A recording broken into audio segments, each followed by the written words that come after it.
but needed. And the inequality affects the development of nation. Similarly, sustainable development is not desired, but needed. And the goals like Goal 5 to achieve gender equality, Goal 1 to end the poverty by 2030, similarly, Goal 3 on ensuring health infrastructure, and Goal 8 and Goal 10 about productive employment and reducing inequalities are needed for better future. When women work, economies grow. Greater gender equality refers to equal opportunities to all sections of the society. It is associated with a country, means a country with better health and education, inclusive economic growth, and greater international competitiveness. Women's participation in the economy has a major impact on healthcare, education, and environment. The participation of women makes the cycle of development go smoothly. If even for one day, women stop doing the domestic work for free and stop taking care of their families, economies will be affected. So making domestic work an automatic choice for women is not acceptable. Rather, we have to be accountable and create a respectable system based on values and equality and sustainability at its core for women who are homemakers. So therefore, women empowerment is important. India, for instance, would boost its growth by 1.5 percentage points to 9% per year if around 50% of women would join the workforce. The issue of lesser participation of women in the economy need to be handled responsibly, and effective measures are called for to increase awareness among women about their rights for sustainable development. Women were kept aloof from the powers of decision making since ancient times, and their unequal access and representation in health, education, and the decision making process has somehow put them on back foot in society. No section of the society must be left due to lack of awareness and access. Therefore, more women need to participate in decision making as their potential users of the facilities and need to have major role in the implementation of the policies. More women in decision making brings a different perspective to the table. Previously, most importantly, when little girls and women who are still being infused by the patriarchal society look at the women with leadership roles, they should get in them that it is achievable because it is more about changing the mindset. India has come a long way in women's empowerment and the creation of job opportunities. There is a long way for the country to achieve gender parity in the workforce. The job market is constantly evolving with the ever-changing socio-economic landscape and technological advancement leading towards more job creation. The past few years have seen a gradual shift in the employment landscape in India, with more and more women entering the workforce. Although the numbers are encouraging, women still face numerous challenges when it comes to securing equal employment opportunities and career growth. The rise and easy access to technology has helped many women in different backgrounds to start their own businesses. Yet, these positive trends still challenges remain, including the gender pay gap, lack of support for women, and cultural norms that hold women back in male-dominated industries such as finance and technology. Women are paid less than men, and one of the major reasons for less participation by women. The wage gap certainly establishes the fact of women being less eligible for work than their male counterparts, and the notion is spread in the minds of women to compromise and settle down than men in the work.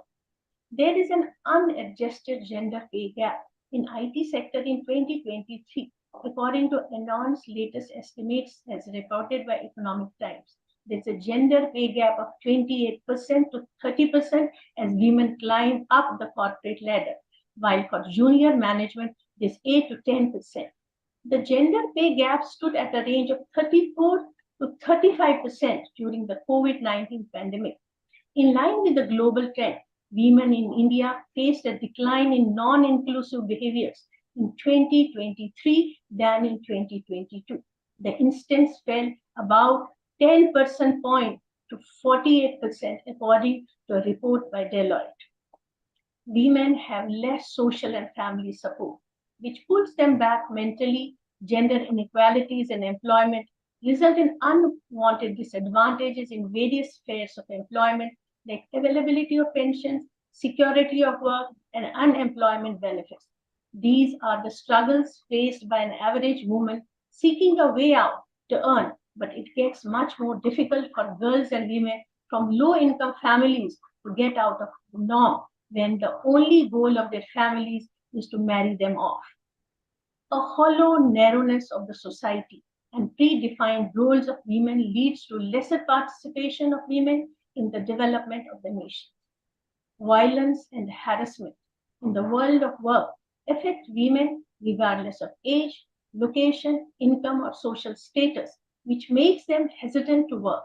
The narrative of women being naive to understand the atrocities of work is well established, and the case of violence and harassment and work add fuel to the fire and create more confusion and anxiety among women to work. This lack of sense of security holds a lot of women from moving to different places for better opportunities at work.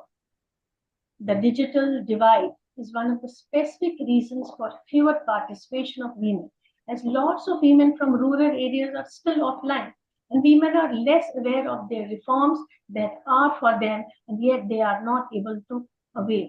Limited participation of women and girls in the technology sector can stem outward, replicating existing gender biases and creating new ones.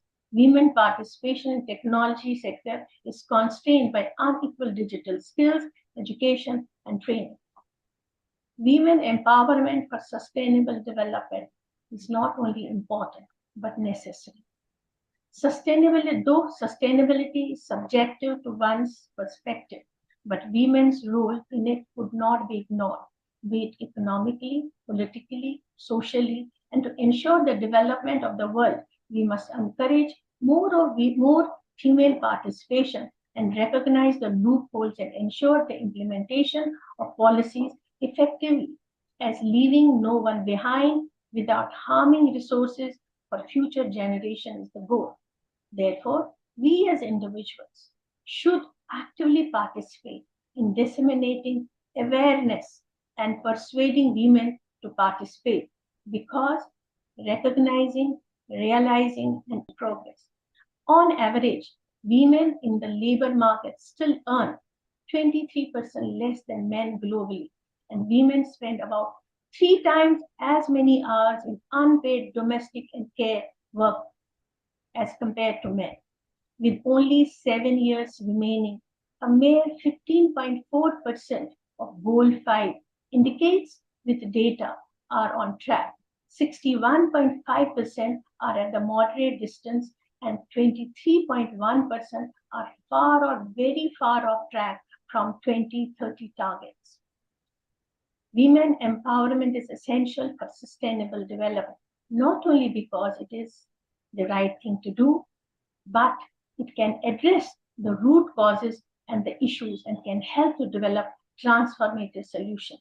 The gender dimensions of sustainable development can influence wider policies and the practices. With these words, I once again extend warm welcome to our chief guest, Dr. Amita De, and guest of honor, Dr. Seema Parihar, and other guests and delegates. We look forward that our delegates will have many takeaways from this conference. With these words, thank you very much, and over to Ruchi. Thank you so much, ma'am. Thank you so much for your such invaluable insights and expertise. Now the time for unveiling the conference souvenir. I request AV team to please process and do the honor.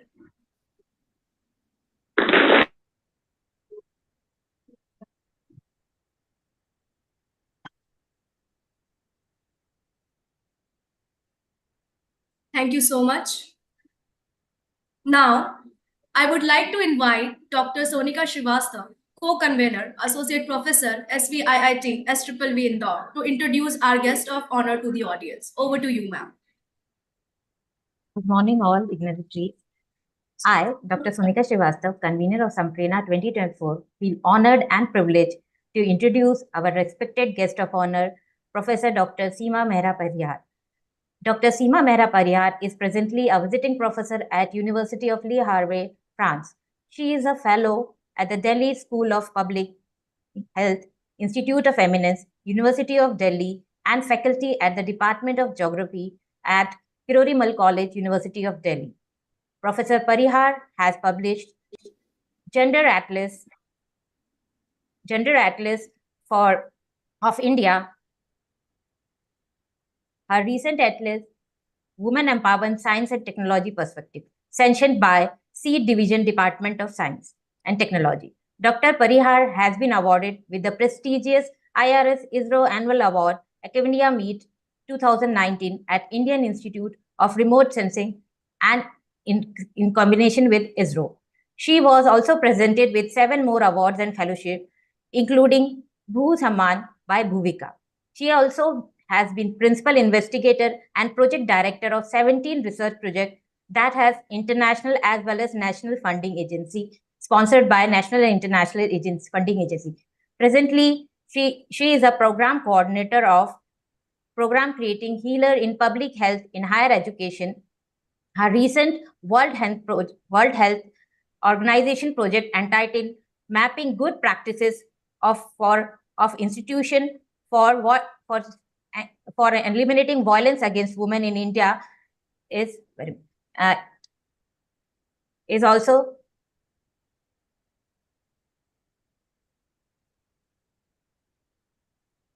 she has over 37 years of teaching and research experience. She was postdoc fellow at Geoinformation Processing Department, the International Institute of Geoinformation Science and Earth Observation, Netherlands.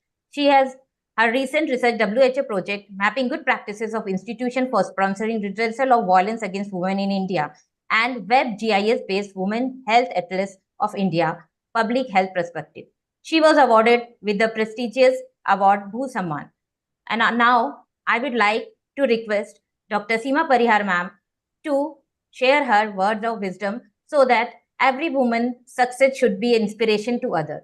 So ma'am, over to you ma'am to share your success story with us so that we can also inspire and also we can go forward.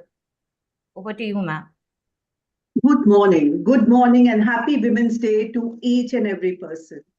It's such a pleasure and honor to that I'm invited here. And initially, of course, I'd like to thank Vice Chancellor Sir, Kavita, Uttam Sir, and Dr. Santosh Dhar. You just sent the ball rolling. It was so wonderful with so much data. But can I start with sharing the screen? So this is not an occasion to share the screen, but I just thought that why not? Leave few points just embedded on each one of you that still there are miles to go and miles to go. Can I share my screen, please?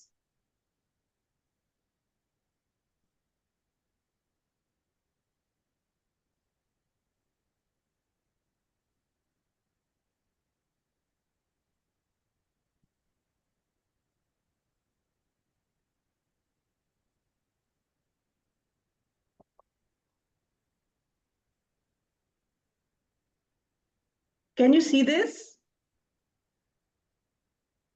Not yet. You cannot see the screen? I'll just do it again.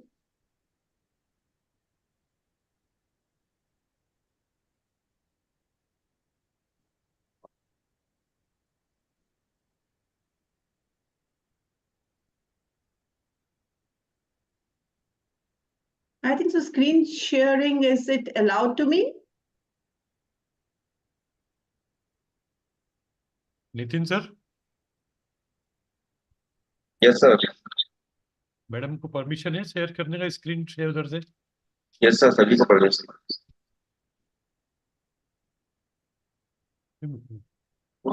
Panelist में जितने भी सभी को permission. You try once again. You try once again. Okay, I'll do it again. Because I thought that when we tried, it was allowed. Yes, now it is allowed. Can Yeah. you all see this? Yeah, now it's coming. It's okay. Thank you very much. Hi, good morning. And I'll just say it again. And today I'm just going to spend next few minutes quickly running through the slides. And let's talk about again to women empowerment for sustainable future. It is something so important that we all just have to really give it attention. And I would definitely like to thank that out here in the audience, you also have males also. Thank you, Utanji, for being there and setting the goal that, like, you are empowering and Nitin and all that, because ultimately women empowerment can only happen if we create gender parity. So at the outset, I acknowledge Shri Vaishnav Vidyapith Vishwavidyalaya with 3 V's, all victory, victory, victory, and Dr. Upendra Dhar, Vice Chancellor ji, and of course, Dr. Kavita for inviting me and finding me right in Europe, and Dr. Santosh Dhar, and of course, the chief guest, Dr. Amita. So wonderful that you are vice chancellor. And do you know the data of being a vice chancellor are just little more than 10%. The women are toppers by 80%. So that's wonderful. And today I'm just going to talk about few words, though I'm so happy that Santoshji actually touched upon everything. And she actually had set the ball rolling. This is the Women Empowerment Atlas of India, which was recently launched by our Honorable Minister Jitendra Prasad ji. And this is my 4th atlas, and these are the other atlases. And the key role that I definitely want all of you, and especially to Kavita, who is really heading this beautiful Women's Center, that there's still one issue that is missing gender disaggregated data all across the world. And that's something which we definitely need to work forward. This is my 4th atlas. The first 2 atlases were by as projects given to me by Ministry of Women and Child, Government of India. They were all invited. And now again, I've been recently awarded another project, which I'll be starting as soon as I reach back to India. And so now theoretical jargons, though Santoshi has already mentioned, but definitely I like to reiterate what is sustainability and what is gender equality. I would like to tell everyone, each one of you, that women at no point of time is wanting anything more than 50%. We are happy. So the one word that we all want is gender parity. But the key question is, do we have that gender parity, or it's still missing? And the sad part is, if we look at the data, it is missing. Let's go and see and deeply probe into that. Sustainability, we all know it. And it is something that what we have got from our present generation is absolutely very relevant. But at the same time, we owe it to the future generation also. And at this point of time, I always remember our own father of the nation, Mahatma Gandhi ji, who says, we have enough for man's need, but not for man's greed. But the key question out there is, right in the present times, do we have enough for women? These are 17 Sustainable Development Goals, which even Santoshi mentioned. 5th is though on gender parity, but the key question is all of the goals, right from 1 to 17, are related to women. And women are in each of these goals somewhere along the line is missing. We all want definitely point 17, which you also all mentioned, and even Ruchi mentioned, and even Kavita mentioned, is about partnerships and collaborations. And that's something what you're doing right now. And that's something what you need to invoke in your university, where you all are, working towards it. And especially when you are initiating, and you're also following today's important technological tool and having it online. I'm sitting right now in Geneva. I'm teaching as a visiting professor at La Havre, Normandy, France. And I'm just after a few days, just in this month only, I'll be going back to my country and I'll be a fellow at Institute of Eminence, University of Delhi, and teaching at Kirori College. So all these things are the global space, and we all need to prepare women to occupy that place. We all want smiling women. And each one of the speaker, the one who's spoken till now, has talked about we do not want to leave anyone behind. Let's hope that it doesn't become only a word, simply a word, or simply a nice line to quote in our presentation, that we do not want to leave anyone behind. Our sustainable development goal targets, we are still far away. And we all may give a lot of reasons: COVID, Corona, and whatever the language or whatever the diction that we want. But in my hearts of hearts, what I want to tell each one of you is it's the mindset. It is the mindset, and that's something which we all need to work towards. And I see a lot of honesty in each one of you. And that's something what is there. And why am I saying it's so important? Even today, after so many years, gender matters. Because there are still anomalies. Can you see this map? Can you see red color? Can you see one color in it? No, we are seeing a lot of fractured colors: red, yellow, orange, blue, and all that. Why is this gender parity missing there? Why are we not seeing a single color uniformity everywhere in the world? It's not only in India, it's all over the globe. This is missing. And women, maybe like because university set up, I would like to say we have the data which substantiate that we have around 70 to 80% women who are toppers in the university. But the key question, that was the reason why I was congratulating Dr. Amita. We only have 11.53% women who are vice chancellors. And out of that, 6% of the women are the ones who are vice chancellors of women universities. My key question is what happens between when they become toppers to when they reach at the top? That's something what we find, because this is another reality which we do not want to see. And this is not my data. This is not NCRB data. It's a United Nations data which says 1 in 3 women experience physical or sexual or other forms of violence. Isn't it sad? Just now, you all are sitting, just count, imagine every third woman may have suffered one or the other form of violence. My key question is why it is. We need to work towards it. And this is one data which I would like definitely to reiterate and which I love to repeat every time. The last one, women perform 66% of the world's work, produce 50% of the food, but earn 10% of the income and own only 1% of the property. Can you see this disconnect? It is just that when it comes to all those property laws and all those things, I'll say women agency, we all need to work towards it. And of course, I love the topic. You know, when Kavita approached me, I said, why not? I have all the time, you know, for women and women related issues, because this is an issue of human dignity and respect and prosperity and peace. But sadly, what happened during COVID, for women, COVID was pandemic at one edge, and at the same time, it became for women pandemic within pandemic. And that's something what we need to work towards. Look at the global result of the parity. We should not only blame our country. Now, when I'm sitting in Europe, everybody asks me, do you feel safe in India? I said, of course, as safe as I'm anywhere in the world.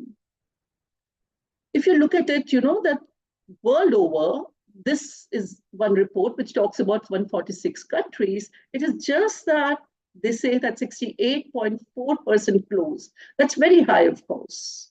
And Iceland is at the top. We all should learn, if we want to learn a success story, we should all talk about Iceland, or just simply these 9 countries: Norway, Finland, Sweden, Germany, Nicaragua, Namibia, and so on. And that's something so important. Iceland is the one which is over and which has reached 90% of the target. And Iceland is there for the last 14 years at the top. What is so good about Iceland? But the sad part is, still for many countries, it would take 189 years. All of us, the ones who are living, agree that health issues have improved and all that will take 53 years or 189 years also. North America, 95 years. Latin America, another, so many years. In Eurasia, 167 years. East Asia, 189 years. Imagine. Just for gender parity to reach if we are having all these present day policies. Sub-Saharan Africa, 102 years, and India comes in Southern Asia. And if we look at India, like, we had still have 149 years, if we really are thinking also about gender parity. Middle East, another 152 years. The key question that I want to say is that there's no point of having so many lovely indexes. There's no need to have so many lovely talking about all those patriarchal norms or patriarchal mindset and all those things. I think so. The good point is we all need to clap that we are at least talking about it. And and that's something which is so very important. And we are trying to do it. This is my another atlas. And what now? The silver lining, what I see in that is that a lot of people are talking about helping everyone to at least collect data, because all those people, the ones who are here, we have people from science also. But the sad part in social sciences, what is missing is the interoperability concerns. We may be collecting data not in the single word. Say, for example, we may be collecting gender data per se as women and men, boys and girls, or we may be talking about, male and female. We are still not clear. So please learn from the scientific community. This is not only a societal, social science phenomena. It's high time we all need to work together, scientists and social scientists, and everyone in this world, we need to work together so that we all can actually make a difference.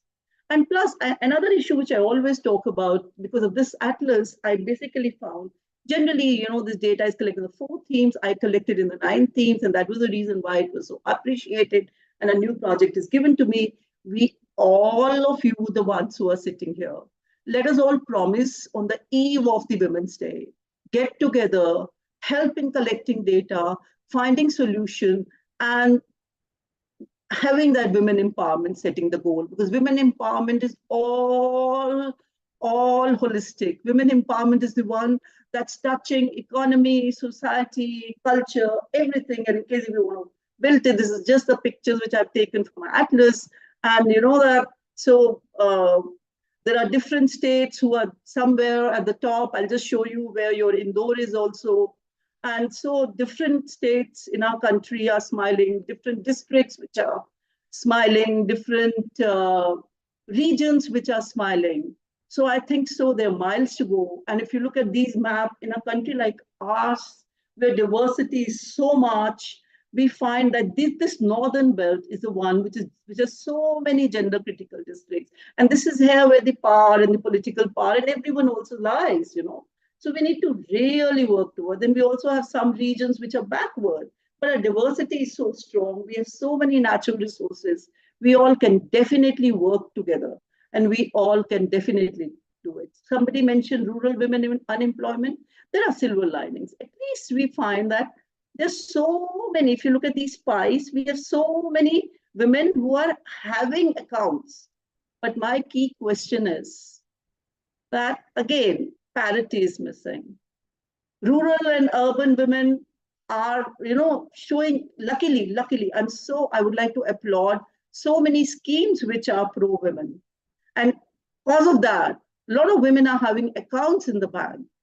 But again, female to male ratio, even today, you have a missing question. Each of this graph is only talking about a big question mark. And that question mark is that, we do not have gender parity. Today is no day to go deeper inside, but I just thought, just to give you a visual display, that we are definitely marching towards the right thing. Women are willing. Please do not say that women today are not willing. All this Mahatma Gandhi National Rural Employment Guarantee Act and the map, if you look at it, women are all willing to work. Please give them that platform. Do not look for reasons that no, women have to do that. Today, women are all accomplished, and they've shown with their data.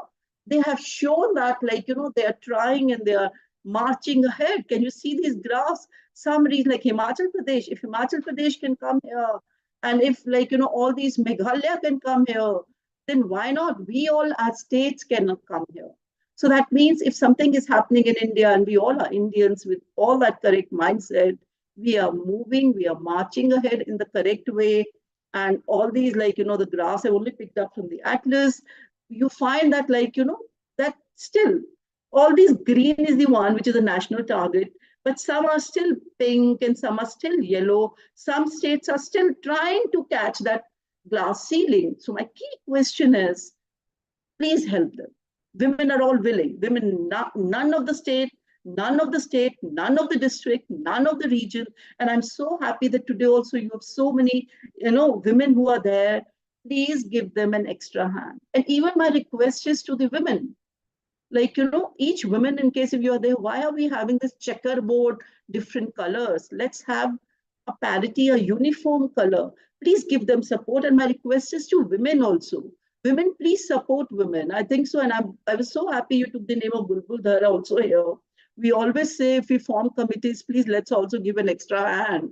And female access to money, if you see today, all these pies, some are having big mouth open, some are having less mouth open. So women are striving. And then, of course, I made an empowerment index using all those statistical tools. Let's see, I just put up these few graphs. Where is Madhya Pradesh? Madhya Pradesh, this is about the livelihood index. Madhya Pradesh is here. Madhya Pradesh is here, 0.27.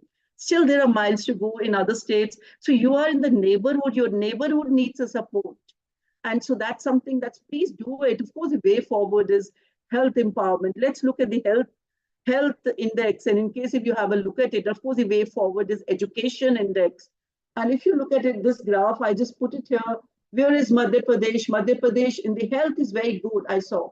Madhya Pradesh in the health is 0.73. So that is good, very good. Let's congratulate that. And livelihood empowerment, again, we are there. So why not we do it? So, of course, my question is that there is a silver lining.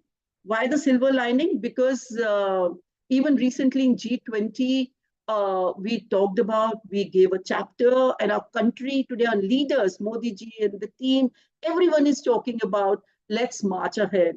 Let's take it. Let's make this graph all states at 111. You all can definitely contribute. And that's something which is so important. Today, ministers, in case if they can, Ujjwala schemes, Fadars, all these are messages that they've given me for the Atlas. And so secretary, your bureaucrats are all towards it. Bureaucrats are talking about women empowerment. Your people who are funding agencies are talking about empowering women. Your vice chancellors are talking about and giving you a fray. Then why are you not doing it? All these are my 9 small thematic handbooks. And now the next project I'm going to bridge and work and making it popular. My question to each one of you in my last slide is that let's all do it. Let's all do it. Let's not, what this says that, like, I'll just read these words and I'll say, women empowerment is not what is required to be brought. Women is the only way that we all can bring this world forward. Women and men are the attributes with which we work to be seen.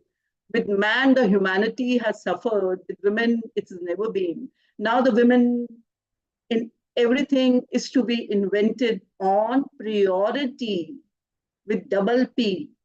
Only then will be established the utopian base of humanity. My request to you is, let's all, even at home with our daughters, with our neighbors, let's all create spaces which are gendered.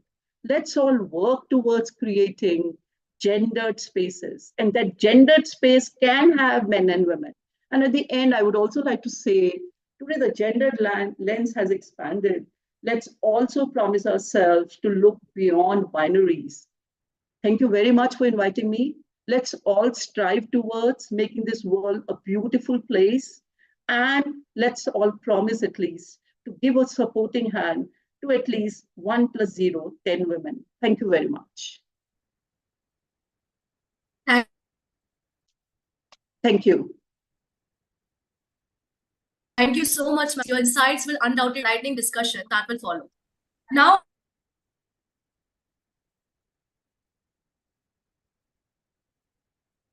I would like to invite Sheikh Rathod, co-convener, associate professor, to introduce our chief guest to the audience. Over to you, sir. Thank you, ma'am. Full screen. Good morning to all. We like to welcome our chief guest, Dr. Amita Dev, Vice Chancellor of the Indira Gandhi Technical University for Women and Delhi Skill Entrepreneurship University, Government of Delhi. She is a true leader, excellent administrator, and a passionate researcher. She is doing extensive research in the field of deep neural networks, speech processing, speech modeling, speech recognition, speech synthesis. Having the vast experience of more than 3 decades, she has unparalleled track records of administration, quality teaching, innovation, and research. She has published more than 120 research papers in the renowned international and national journals and conferences. She is avid speaker and great motivator and has been invited at the various national and international forums. In recognition of her valuable and worthy research contribution, she has been conferred with many awards like National Level AICT Young Teacher Career Award with research grant for pursuing advanced research in the area of Hindi speech recognition using connectionist model. State Level Best Teacher Award awarded by Government of Delhi. National Level Best Engineering Teacher Award by IST for significant contribution in the field of research and technology. International Econs Education Excellence Award for Academic Excellence. Vittiya Saksharta Abhiyan Award by the Honorable Minister of HRD, Government of India for spreading digital literacy. Ambassador for Peace by the Universal Peace Federation. New Code of Education 2022 Award awarded by Distinguished Professor Anil Sahasrabudhe, Chairperson AICT. The Award Asia 2022 under the category of Outstanding Support for Students. Institution of Happiness Award presented by Honorable Minister of Women and Child Development, Srimati Smriti Zubin Irani. Numerous appreciation letters from state and center for her exemplary performance and for her outstanding contribution in the field of technical education. On the behalf of Sri Vaishnav Vidyapeeth Vishwavidyalaya, I like to welcome you, madam. Over to madam. A very good morning and thank you very much for such a introduction. I'm really humbled. Distinguished academicians, Dr. Upinder Dhar, Vice Chancellor, Shri Vaishnav Vidyapeeth Vishwavidyalaya Indore, Professor Seema Mehra Parihar, guest of honor who spoke exemplary and giving us so much of data and so much of insight into what is gender and gender parity as of today in India and other countries. Dr. Santosh Dhar, Uttam Sharma ji, Kavita Sharma, who has been pursuing consistently with me. Thank you so very much, Kavita, for being with me continuously and ensuring that we are together on this auspicious day. Various heads of the department, deans, faculty members, participants in this conference, ladies and gentlemen. Let me start with a very quote, which is very important, and I quote, "The progress of a nation will be blocked if the women are locked. Respect and empower women to empower the country. Never restrict a woman. She can do everything like a man," unquote.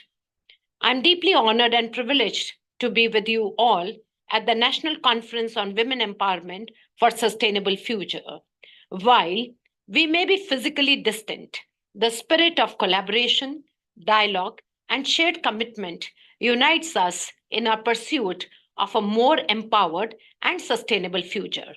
The virtual nature of our gathering today emphasizes the adaptability and resilience that technology affords us. It's indeed my honor to be here virtually amongst you all to celebrate the fierce commitment, exceptional academic and research excellence showcased by you all in your respective domains. These ceremonial proceedings of today, organized by Shri Vaishnav Vidyapeeth Vishwavidyalaya Indore, Center for Women's Studies, are directed towards recognition and acknowledgement hereof immense contribution in achieving traveling the less traveled road and for making your university, your country, and our Honorable Prime Minister's vision to go at a further achieving that dream that we will be becoming a Viksit Bharat by 2047. The theme of the conference, Women Empowerment for Future Sustainability. It resonates even more profoundly in the context of our current global challenges. It underscores the importance of ensuring a sustainable future for generations to come. Let me say, there is something so special about a woman who dominates in this man's world. What it needs is a certain grace, strength, intelligence, fearlessness, and a nerve to never take no for an answer. In this powerful initiative of our Honorable Prime Minister, Viksit Bharat at the rate 2047, it is crucial, pertinent, and important to acknowledge the role of women. Recognizing the significance of women's contribution and ensuring their active participation is a cornerstone of building a strong and equitable society. As very appropriately said by Seema ji, women empowerment is just not a phrase. It is a commitment. It is a moment. It is a pursuit of equality. It goes beyond the realms of right and opportunities. It's about creating an environment, giving an opportunity where every woman can realize her potential, contribute to the society, and live a life of dignity. Do you know how many Indians are under 25? You all know it. It is 50% of the India which is below the age of 25. How many under 35 years of age? Very astonishing figure, but then very, very promising figure. It is 65% of Indians are below the age of 35. That seems pretty representative of the country. 65% of the India is under 35. We are amazingly young country. In fact, if you just take an age group of 10 to 19, there are 226 million Indians poised, in other words, to enter higher education domain, going through school and ready for higher education. It is also amazing because it is happening at a time when the rest of the world is aging, right? If you look at the average age in India today, it is 26.8. An average Indian will live for 26 years at least. But what you got with this average age at a time when the rest of the world is changing. So by 2024, that is end of this year, the average age of Japan is going to be 48. China, it is going to be heading well past 39. Europe, United States, youthful USA, also 40. And India's average age is 26 years, how young our country is.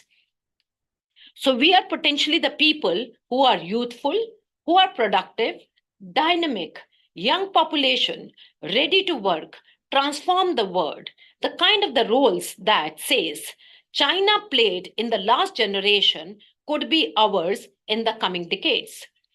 If we get it wrong, that is what that Seema ji said, the demographic dividend that I'm talking about will become a demographic disaster if we do not empower 50% of the young population, that is, women and girls of this country. In India, labor force participation rate among female is just 24% and among male, 73.6%, which is drastically low. How a country can progress, or rather, contributes towards sustainability if women does not contribute for rising economy.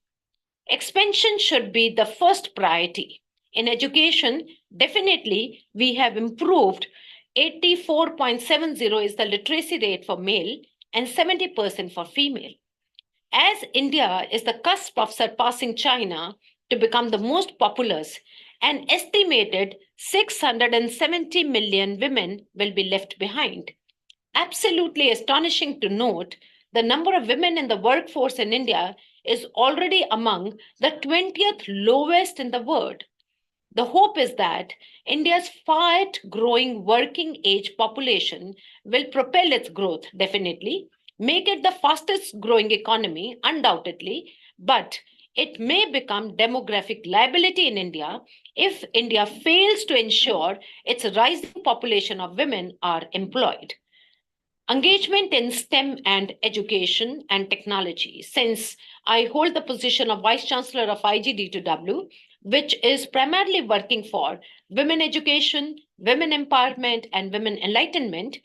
And tomorrow we have our International Women Day to celebrate the power and prowess of women.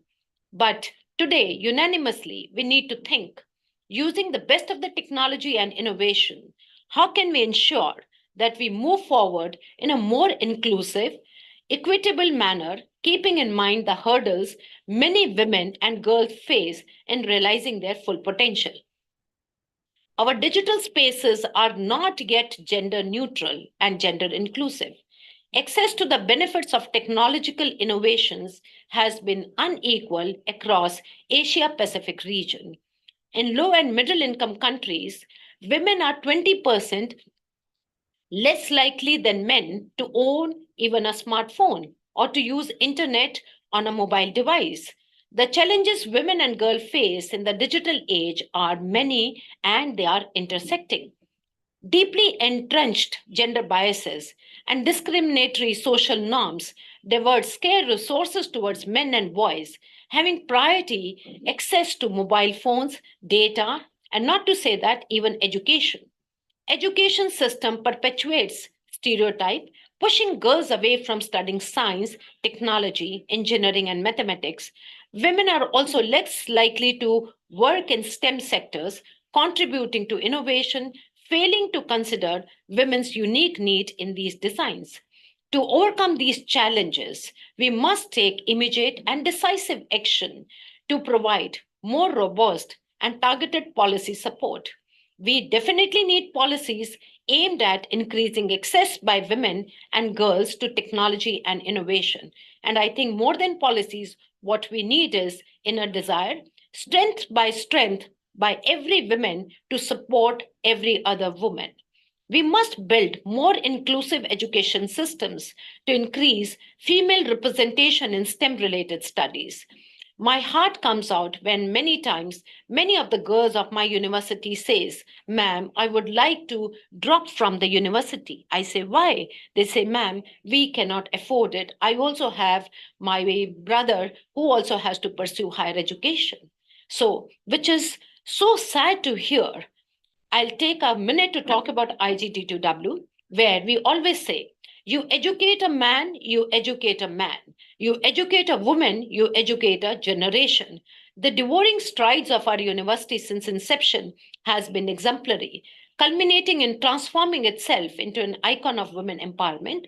What we have done is that none of the girls can achieve a degree unless and until she does hand holding of four underprivileged school going girls, whether they are from the PWD category, differently abled, or they are from the very low income strata of the society.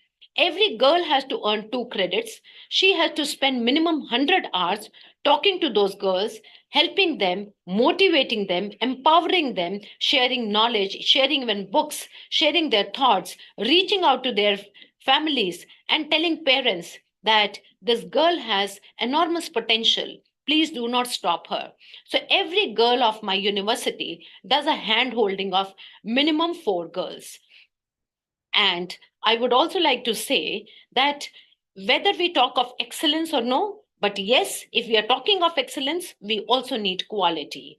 I'm sure we are all contributing and nurturing young minds who would be representing islands of excellence floating on the sea of mediocrity. Heartiest congratulations to this university for coming up with this important cause of this conference and immense contribution for imparting right education for the girls in the university. But I would also like to say it's not about right education. It is not about right to education, but we should say right education. It is not about well filled minds. Gone are the days when we used to say, put it in your memory, well filled minds, but it should be well informed minds. It's not about the ability. It's about the attitude. We must create an attitude that every girl, she has lot of hidden talent, she has lot of hidden potentials. What we need to do is provide a platform to unleash those hidden talents. And let me tell you, girls can do wonders.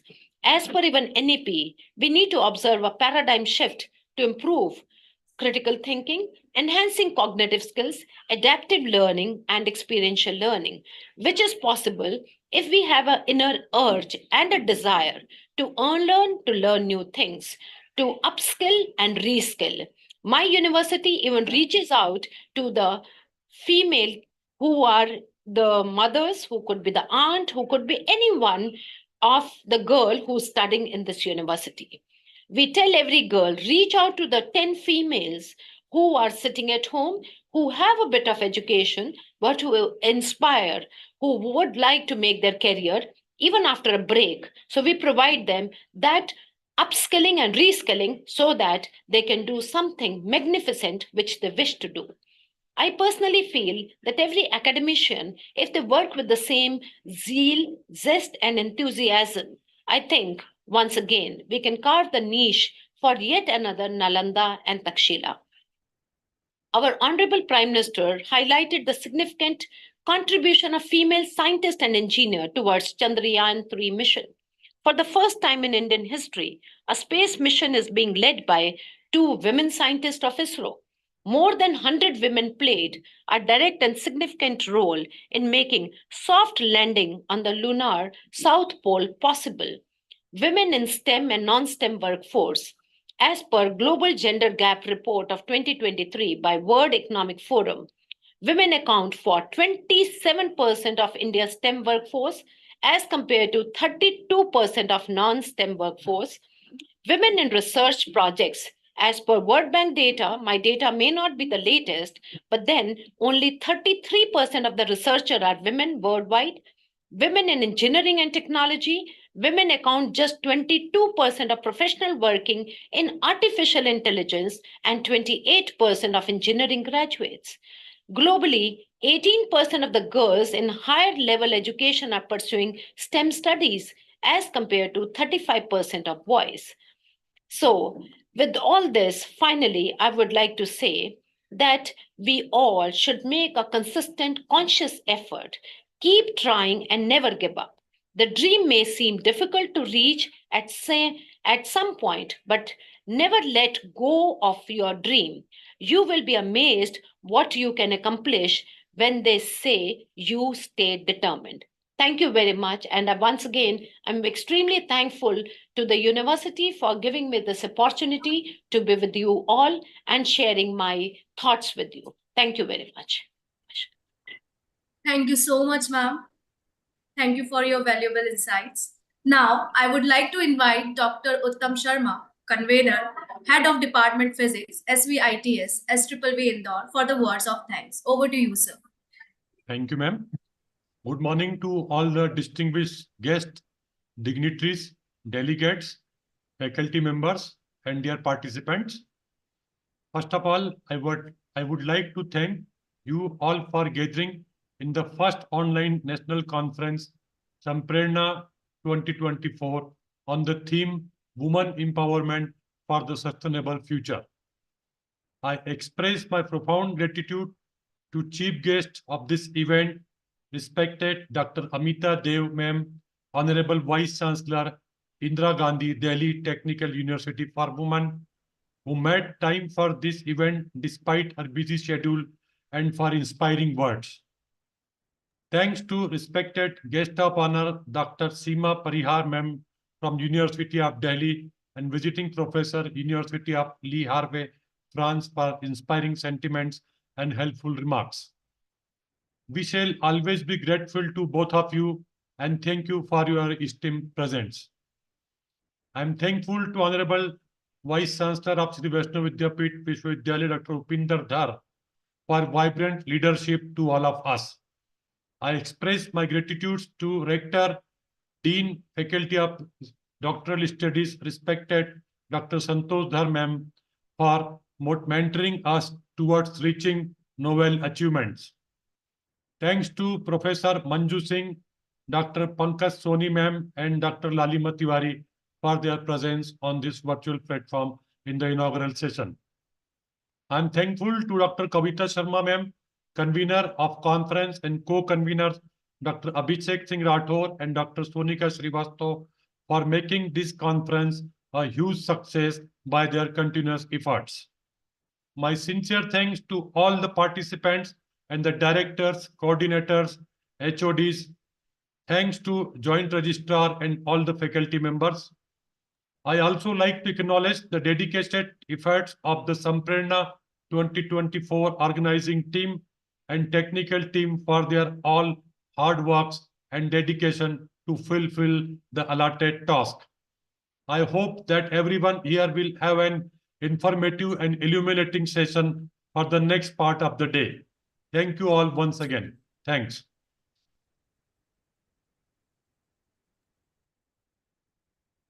Thank you so much, sir. Thank you so much, sir. Now I would like to request all the dignitaries, so please on your camera, so we'll have a group photo and then we quickly switch to the plenary session. I request everyone to please on your camera so that we will have a group photo.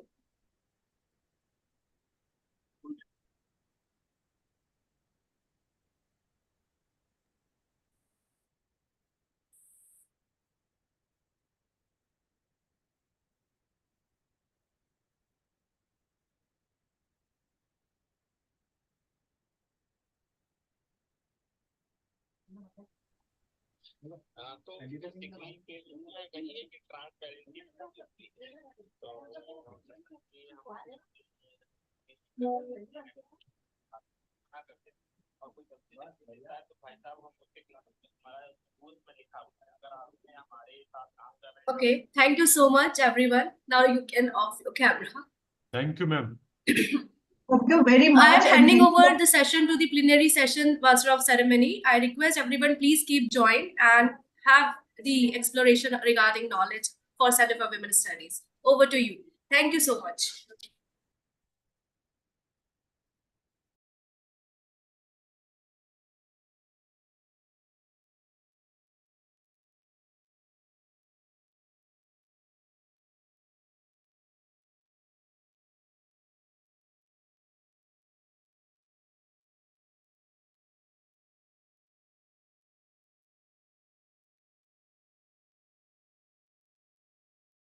Sukriti ma'am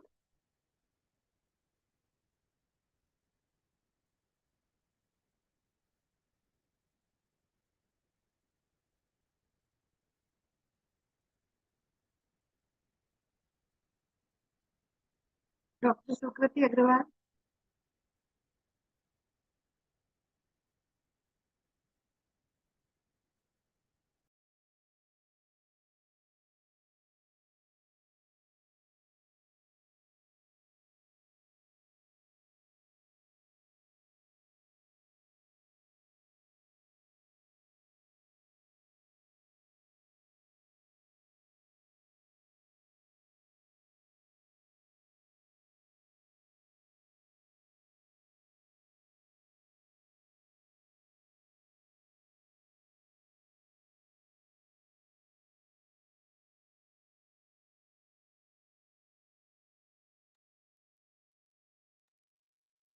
Sukriti ma'am ma'am आप start कर दीजिए अगर या दूसरा कोई हो तो वहां पर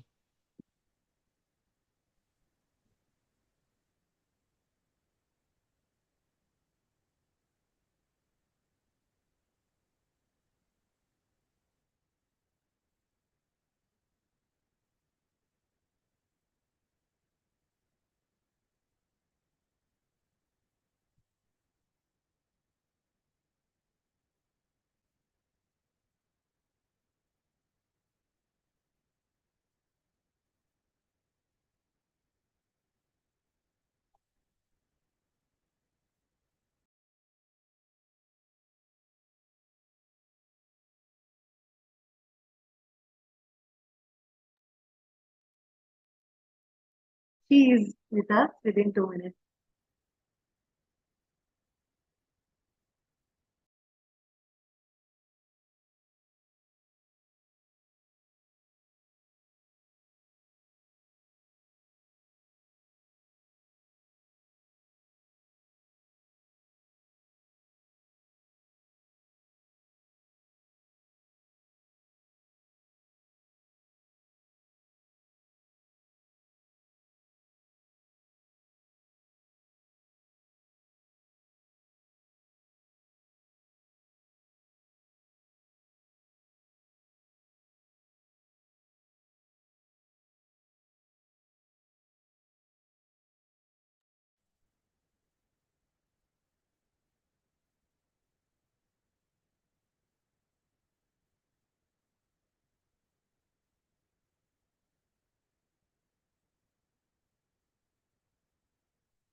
Just wait.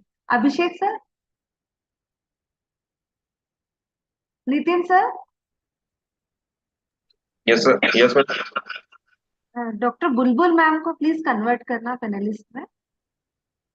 Once, ma'am. She has joined with the attendee link. Doctor एक बार बुलबुल, नाम बताइए. डॉक्टर बुलबुल धर. बुलबुल मैम सर. attendee link से ही आया ना. Yes, okay. Yes. Nitin can you see her. Yeah. Madam कर रहे हो.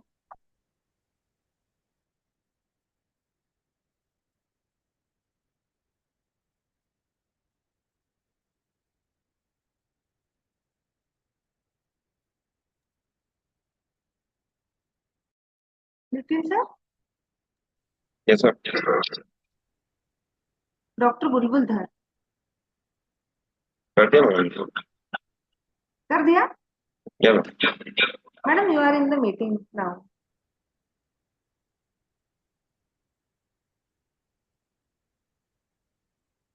Open your camera. She declared.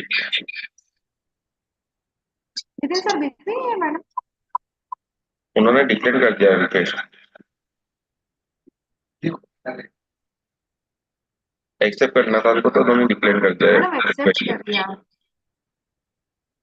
Request accept कीजिए आप. हाँ, आपने डिनाई कर दिया है. एक्सेप्ट कीजिए.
Because of some technical issues, Sukriti is joining.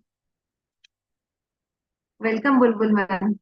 Good afternoon. Thank you so much. I'm so sorry, there was some problem with the net, so wasn't able to connect.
Nitin sir, Sukriti madam को जल्दी से panelist में convert कर दीजिए. She is facing problem.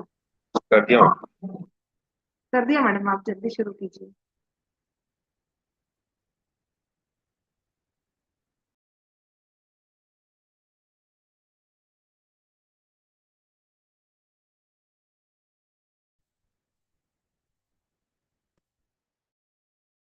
The strongest action for a woman is to love herself, be herself, and shine those who never believed she could.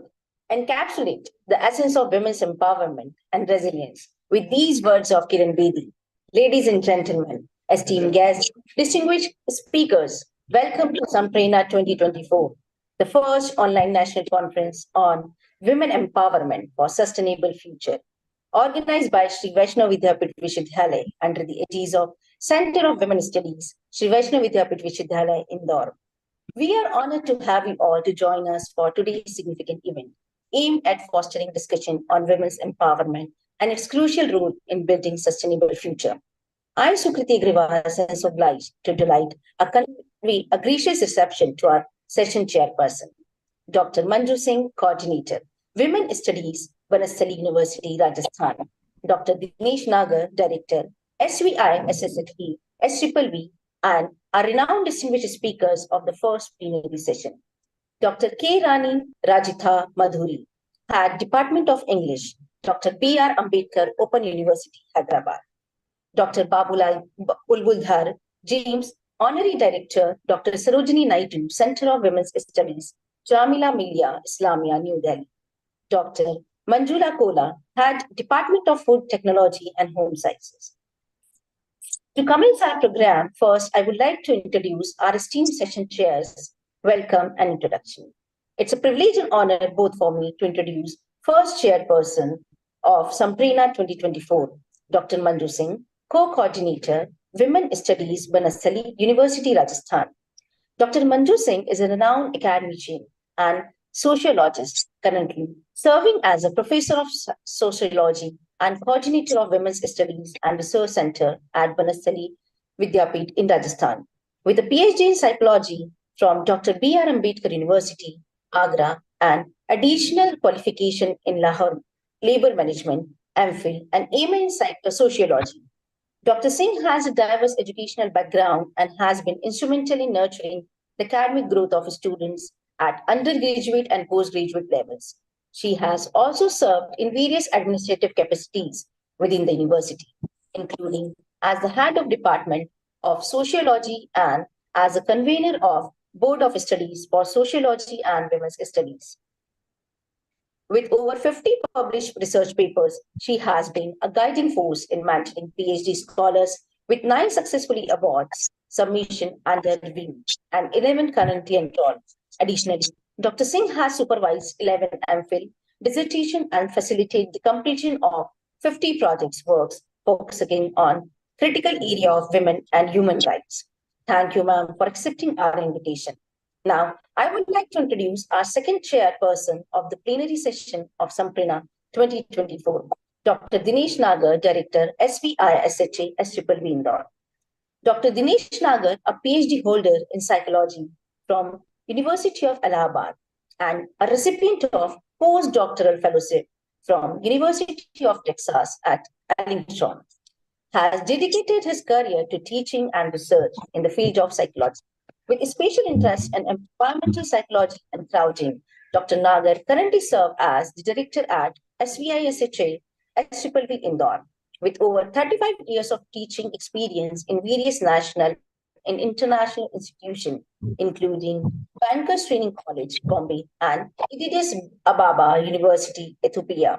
Dr. Nagar is recognized for his engaging teaching style and his ability to simplify complex psychological concepts for his students. He has authored 3 books and published more than 90 research papers in national and international journals of repute. Thank you, sir. Now, without further ado, let us proceed our first address. May I take a pleasure of requesting Dr. Manju Singh, Co-Coordinator, Women Studies, Banastali, University, Rajasthan, to record an opening remark of first plenary session of Samprina 2024. Over to you, ma'am.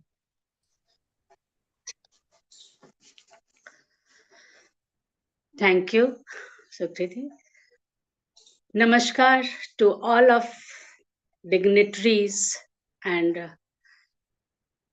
participants who are present in this virtual mode of conference.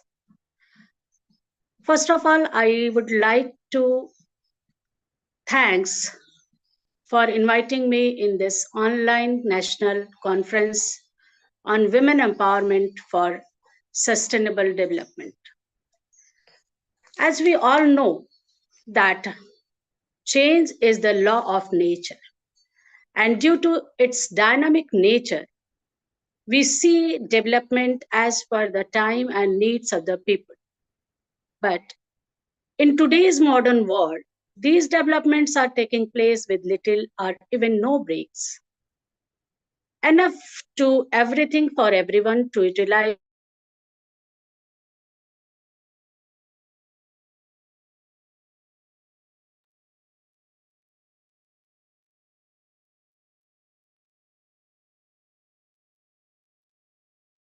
was first time used Bertland report in the 1987, defined as the practices that needs to be practiced by countries to tackle challenges posed by climate change and related guidelines to meet present needs of the people and to grow in way that save natural resources for the future generation. As our previous speakers already said that United Nations enacted 17 Sustainable Development Goals, SDG, under the Paris Agreement 2015. And the goals are effectively signify the importance of gender equality and the role of empowerment to achieve the agenda of 2030. So it is very important to know that what are the role of women in this regard. I want to quote here former UN Secretary Kofi Annan, as he said that gender equality is more than a goal itself. It is a precondition of meeting the challenges of reducing poverty, promoting sustainable development, and building good governance, unquote. Gender equality is rightly seen as crucial to sustainable development with its own sustainable development goals, Goal 5. At the interconnection between environmental sustainability and women's empowerment have often been overlooked in practice, particularly in the environmental movement. So it is important to see what are the gender conditions of the society. Gender bias is still deeply embedded in our culture, economic and political and social institutions around the world. Women and girls face unexpected levels of discrimination and abuses, which is not only wrong, but also prevent them from playing a full part in society and decision making. There has been some progress, such as IIED's own gender review and audit, but this is not enough. So, as we know, that women are more vulnerable to environmental degradation and climate change, but also have different perspectives, concerns, and ideas for change.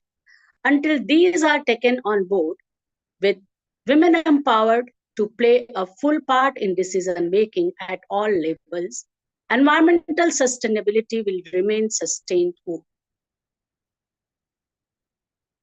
In this regard, I want to say that women empowerment for sustainable development is not only important, but it is necessary. Though sustainability is subjective to one's perspective, but women's role in it could be ignored, be it economically, politically, or socially. And to ensure the development of the world, we must encourage more and more female participation in the every sphere of life. So it needs to discuss the future of women participation and women's role for the sustainability for future generation. Thank you. Over from my side.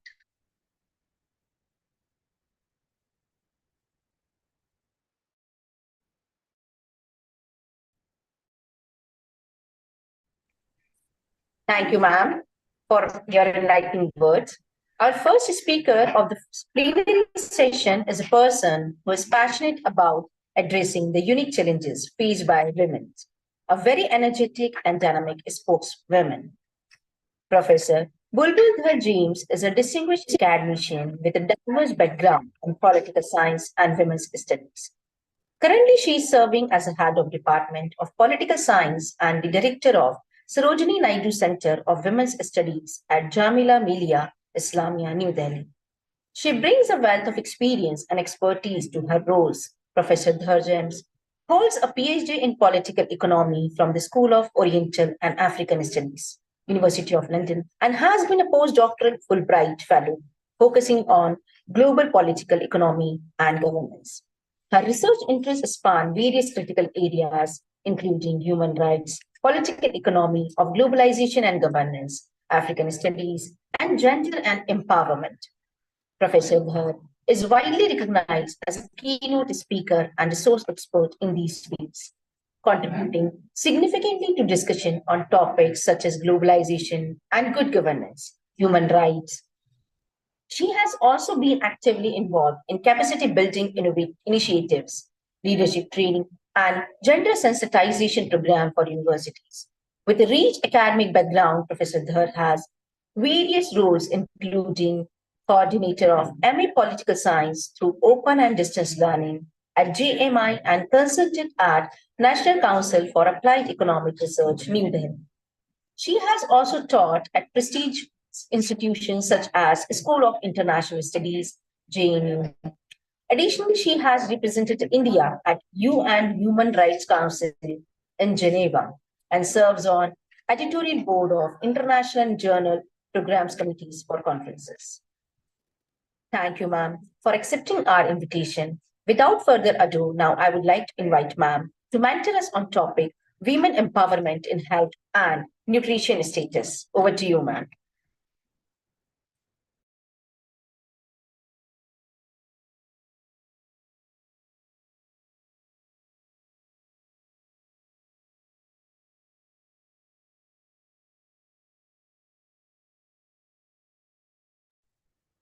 Ma'am, please unmute yourself.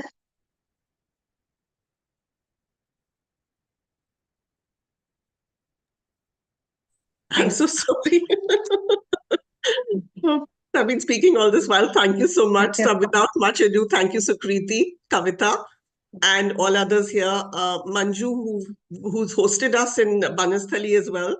So good to see you on board here.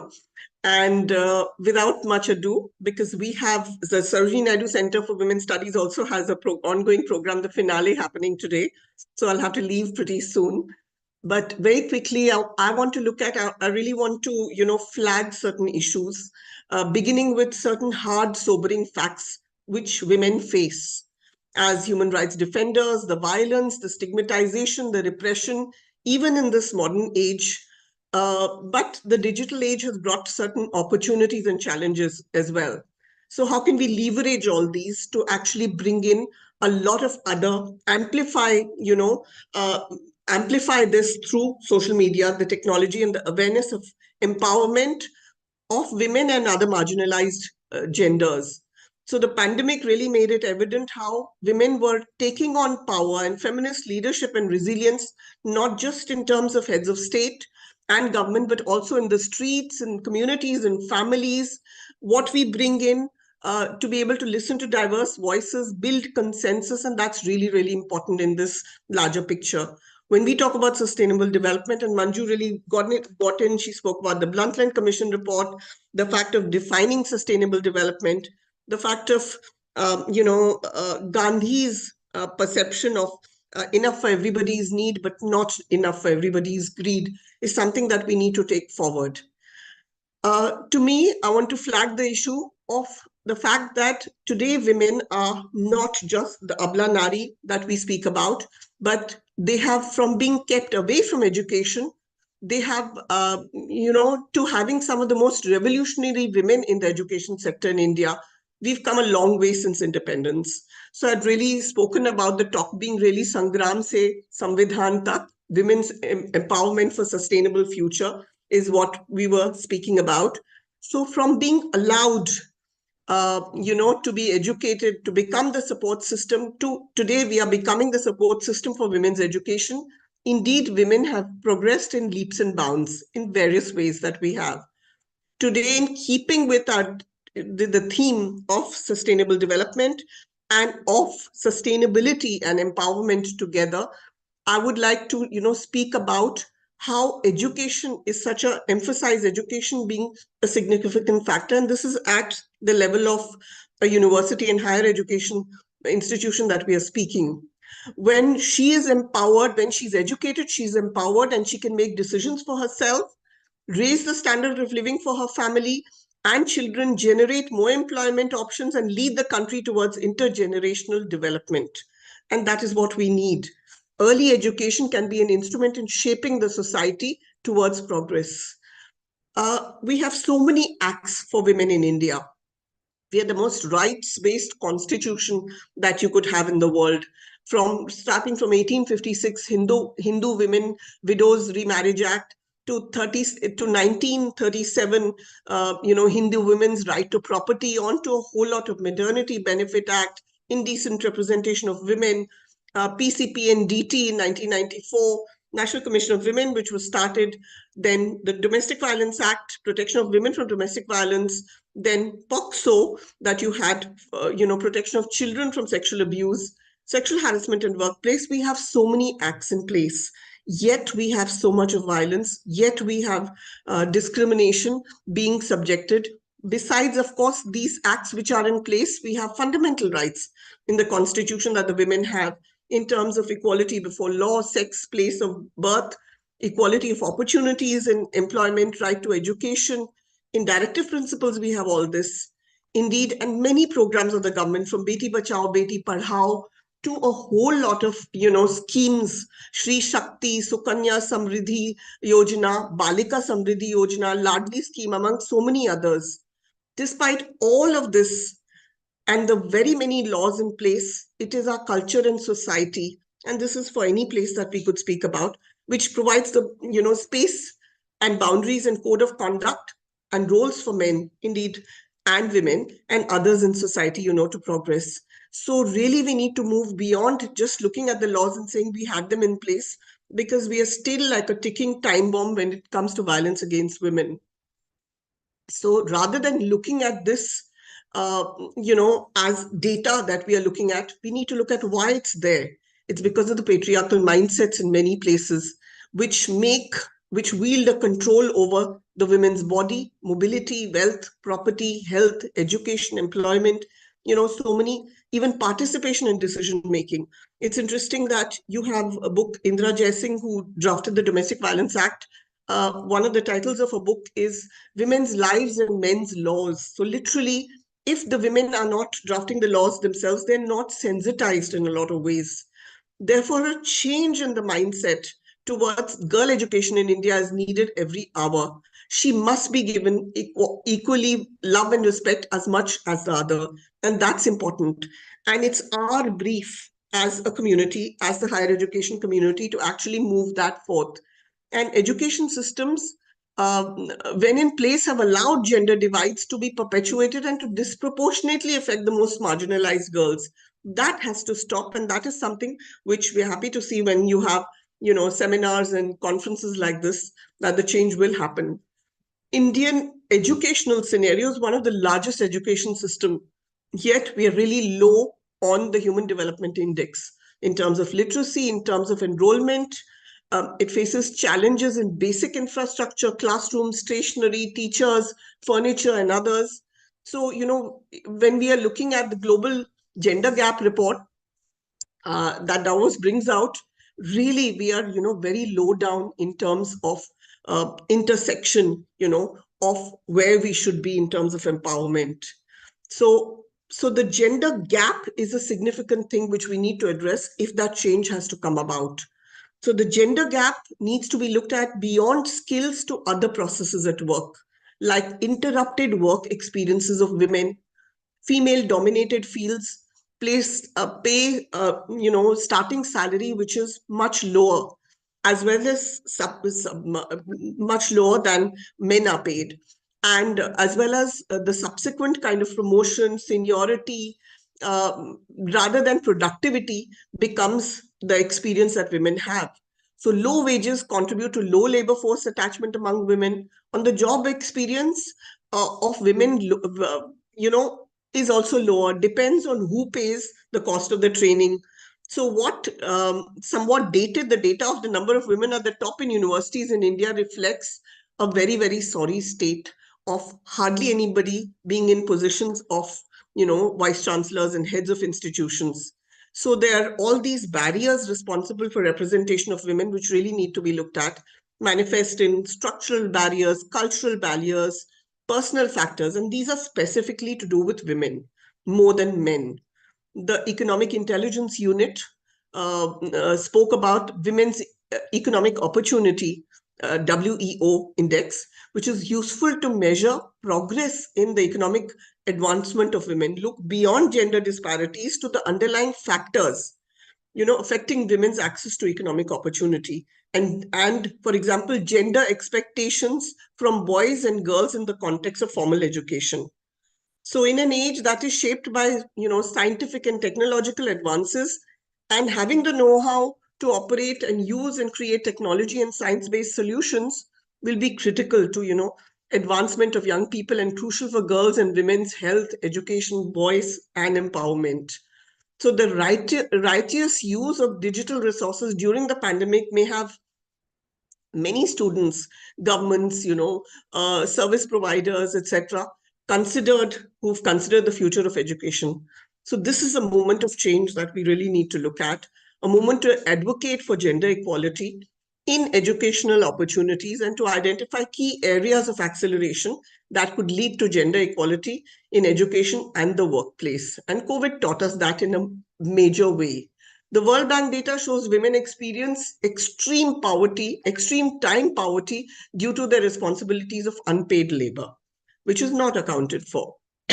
So from the perspective of research, across disciplines, women's publishing rate has fallen relative to men amidst, for instance, during COVID. In fact, the domestic violence during COVID was so much more because of, the fact that it was close proximity and the men didn't have opportunities to actually, work as well.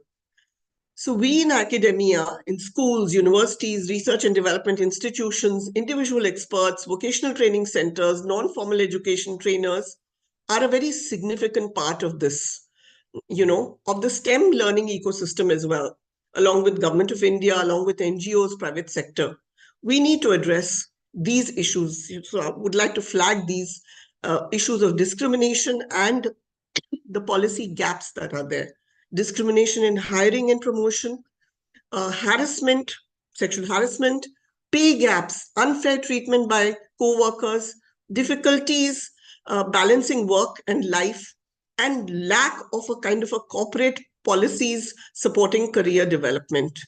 We need gender audits and gender budgets to expand the ecosystem of partners to leverage and collectively build these bridges across this digital divide for girls of today and the youth generation, and take action to accelerate gender equality.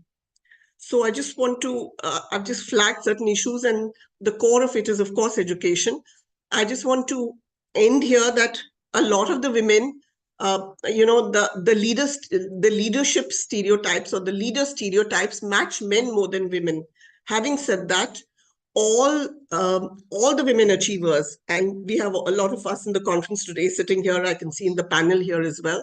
Having said that women achievers on our panels are professionals first and women next. So we are not brought in here because of certain reservation points, but because of our capability. And we are led by our competence and not the gender. And that needs to be, kind of significantly emphasized. And when we walk into an organization, perform before an audience or run a state, it's not that it's a woman president or a woman head of state or a head of an institution. It is a leader who's there, irrespective of her gender. It is her capacity which make it so. So I just want to, end it at that. Thank you for your patience. Thank you. Thank you, ma'am, for such a wonderful address. Now, I request our panelists and dear participants, if you have any query related to the subject line, then you can easily ask your queries. Respected panelists and participants.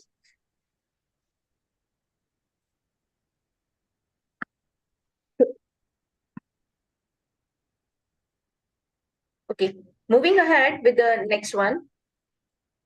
Moving forward, our journey towards empowerment for sustainable future. It is a pleasure for me to introduce our next speaker, Dr. K. Rani Rajitha Madhuri, the head of Department of English at B.R. Ambedkar Open University, Hyderabad.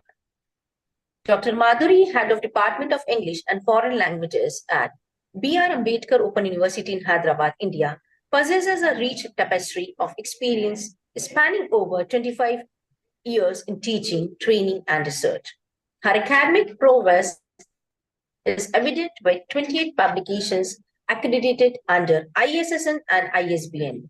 Dr. Madhuri's dedication to advancing women's empowerment and combating domestic violence is showcased through her coordination of 2 national conferences on these 2 critical issues. She has been a pivotal figure in various academic circles, serving as a resource person for esteemed institutions such as UGC, HRDC centers, and MMTC, where she imparts knowledge on diverse topics ranging from academic leadership to gender sensitization.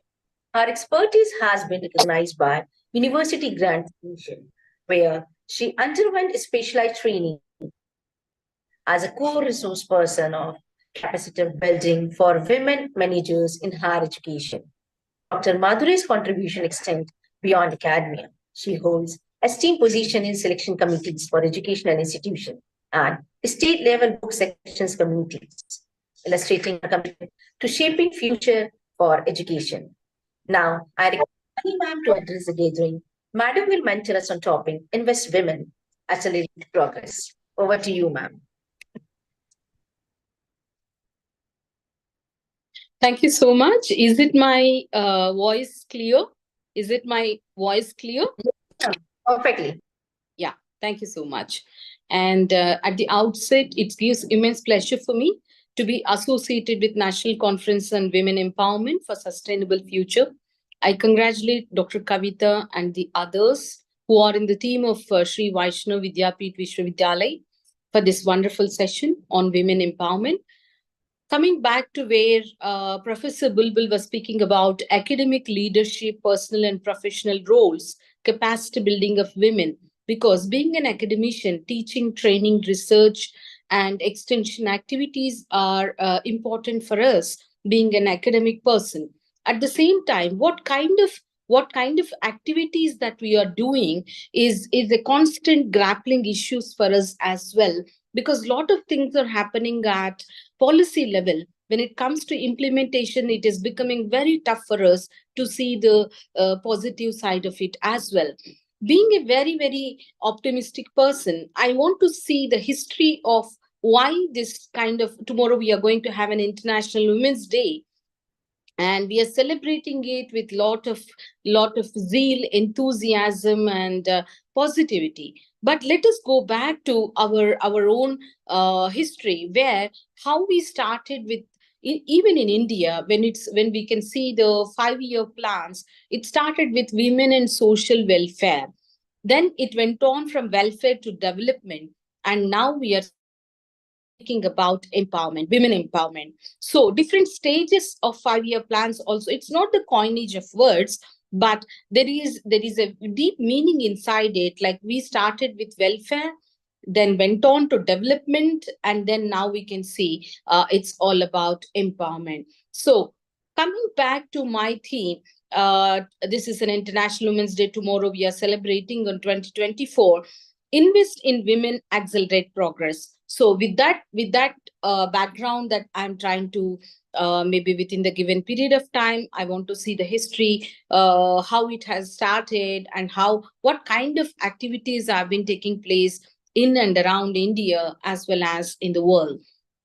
International Women's Day is a global day celebrating the social, economic, and cultural and political achievements of women.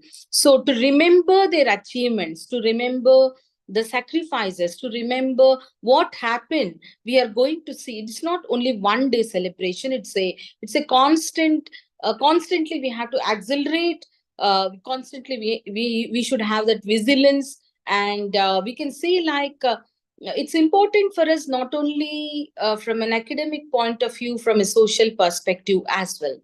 It is an opportunity to reflect on progress made towards gender equality and to call for further action to address the remaining challenges.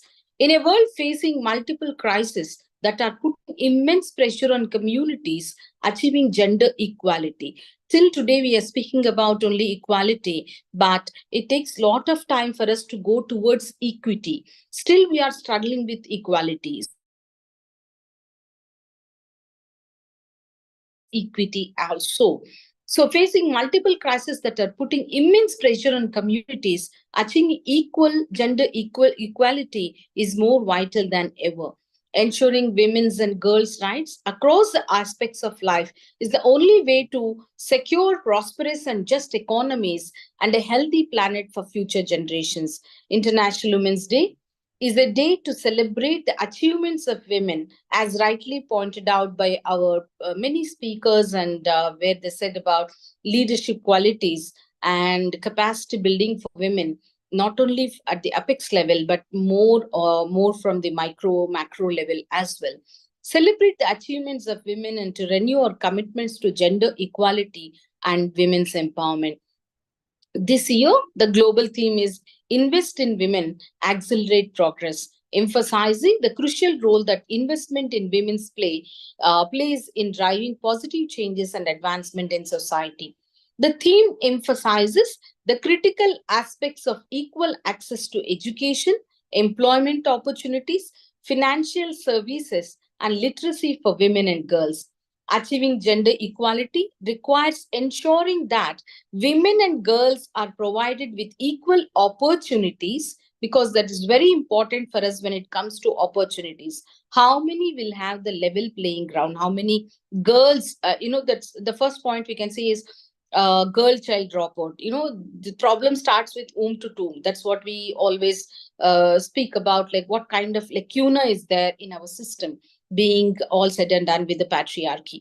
So achieving gender equality requiring ensuring that women and girls are provided with equal opportunities to build their capacities and capabilities and enhance their capacity to learn, earn, and lead. International Women's Day 2024 serves as a call to action for accelerating progress towards a more inclusive, gender equal world. So we are speaking about starting with welfare to the development to empowerment, and now we are speaking on equality and going forward towards equity also. Let us have a glance of history, what happened, why we are celebrating, because it's not about it's not only what is contemporary. We are one step at a time. That's what happened with all kinds of movements. So let us see the chronology, how it started, what kind of situations were there, because location is also very, very important.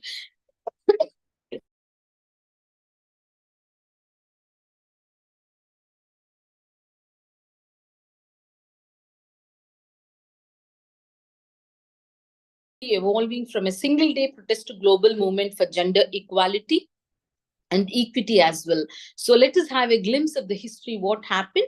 In the early 1908, the first National Women's Day held in New York City on February 28th, organized by the Socialist Party of America, Socialist Party of America. The day commemorated the 1908 garment workers' strike. So it is not about the elite, but the people who are working class. They came out, and that workers' strike started in 1908, where women protested against unfair working conditions and low wages. So for continuously working, and what kind of physical disabilities or requirements are there. So they came out, combined, and they voiced out the problems that they face. So all this we can see from 1908. So it's a starting year. 1910, Clara Zetkin, a German socialist and a women rights activist, proposes the establishment of an International Women's Day at the International Socialist Women's Conference in Copenhagen. And the proposal is unanimously accepted, but not specific date is chosen. So this is coming from 1908 to 1910. The first International Women's Day is celebrated in March 19th in Australia, Denmark, Germany, and Switzerland. It is marked by rallies, marches, and demonstrations. We should keep in mind it's not only from the upper strata. So we can see about the race, class, and gender very clearly. It's not from the upper strata, but it is coming from the working class, where people started to come out and they started to protest and took rallies and marches and demonstrated, demanding women's suffrage, better working conditions, and equal rights. Growth and recognition started in 1913. The date of IWD is officially established as March 8th.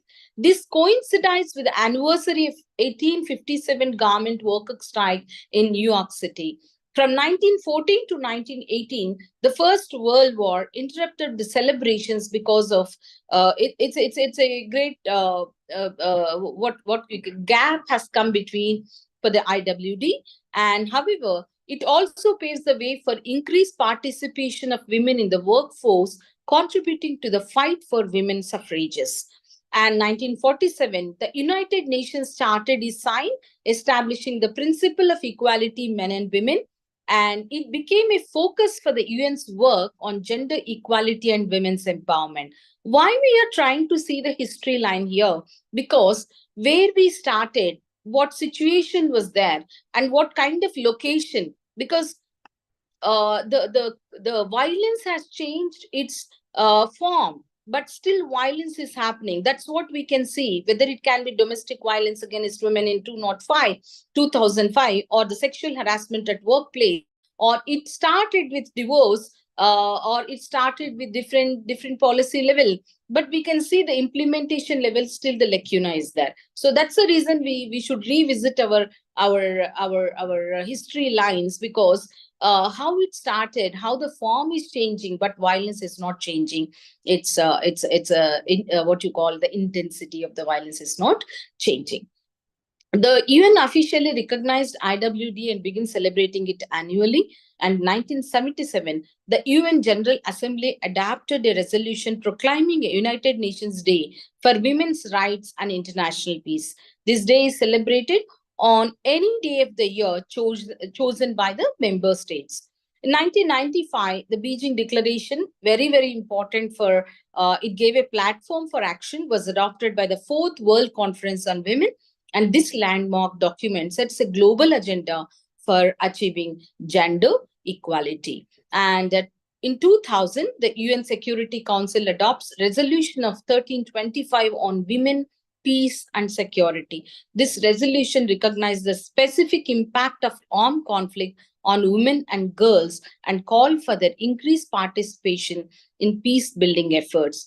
And the Sustainable Development Goals are adopted by the UN General in 2015, and SDG 5 specifically calls for achieving gender equality and empowering all women and girls.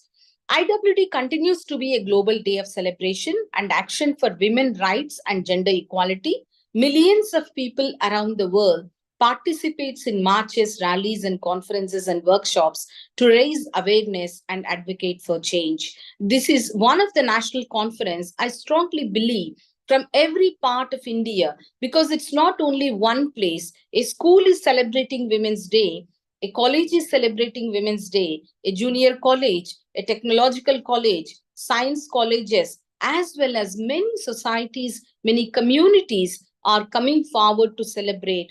They are doing a lot of activities related to that, so that the women can come forward, as rightly pointed out by few resource persons there, when they said it's unpaid work.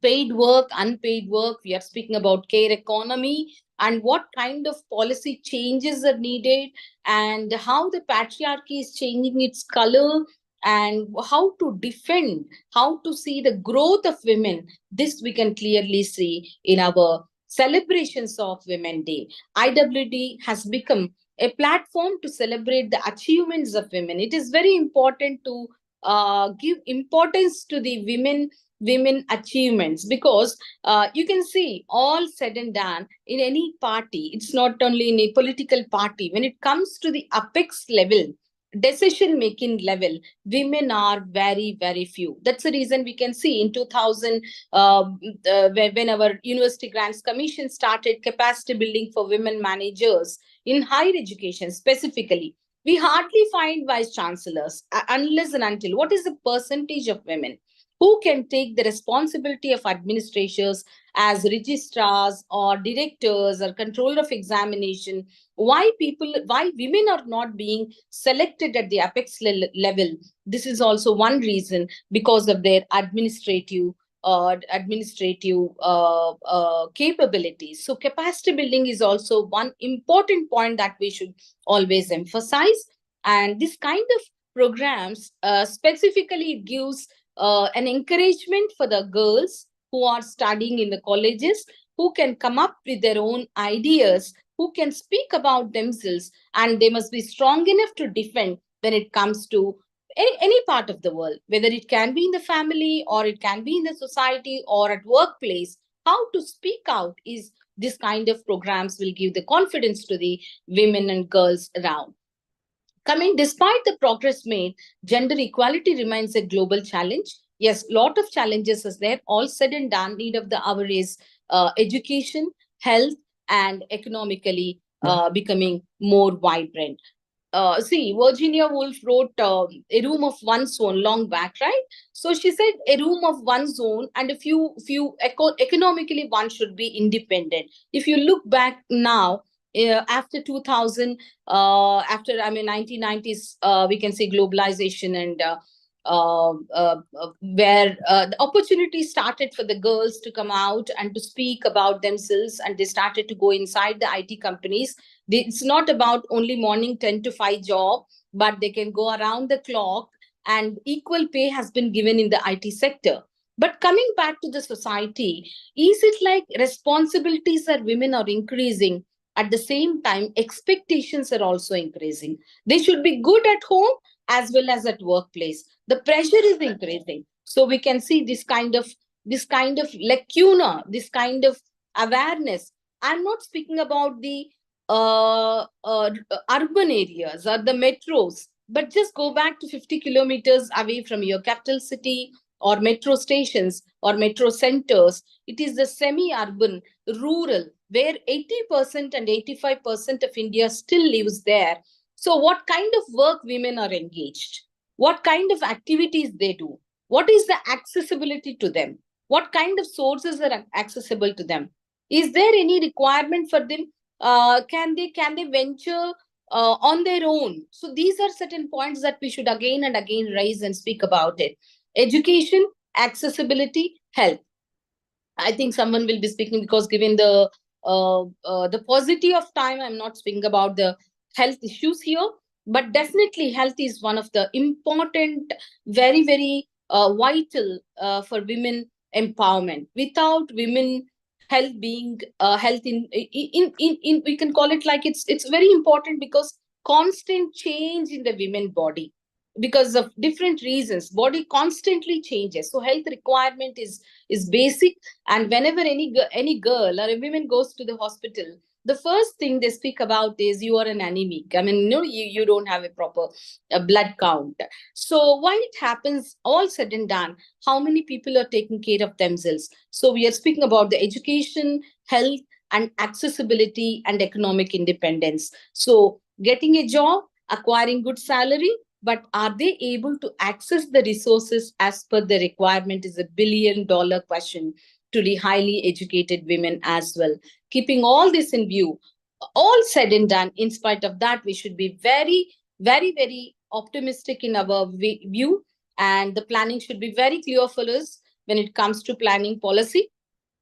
Despite the progress made, gender equality remains a global challenge, and it continues to be a reminder of the need for continued action to achieve a world where all women and girls have equal opportunities and rights. Overall, International Women's Day is a significant event that catalyzes and positive change and reminder of outgoing struggle for gender equality. It's a day to celebrate achievements of women, raise awareness. This kind of national conferences or workshops or activities always gives an awareness for us, not only for young girls, young adolescent, and even the working class women. So it's important to see from micro level to the macro level about the persistent inequalities and how to resist, how to raise the voice and call for action towards a more just and equitable world for all. So with these few words, within the given period of time, I think I started with education, and I went on with equal opportunity, starting with welfare, then development, empowerment, and moving towards equality to finally the goal should be equity, social justice. So with these few words, I thank Dr. Kavita and all the panelists here for this wonderful opportunity to share the platform. Thank you so much. Thank you, ma'am, for such a valuable insight. Respected panelists and dear participants, if you have any queries related to the subject line, then feel free to ask your queries.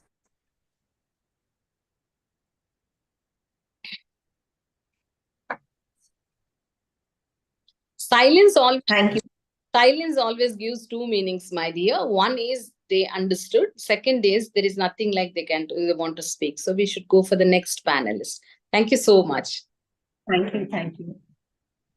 Our final speaker for the today's session is Dr. Manjula Kolam. the head of Department of Food and Technology and Home Science at Sri Venkateshwara University, Tirupati, Andhra Pradesh. Let's just welcome Dr. Manjula Kola. Dr. Manjula Kola is a professor in Department of Home Science, specializing in food science, nutrition, and food technology. She holds a master's and doctorate in food science and nutrition and has been awarded several awards, including APCOST Best Scientist Award and the Best Teacher Award from the Government of Andhra Pradesh. Her research contribution include books chapters, patents, research projects, seminars, conferences, workshops, training, and refresher courses. Dr. Kola has received numerous awards, including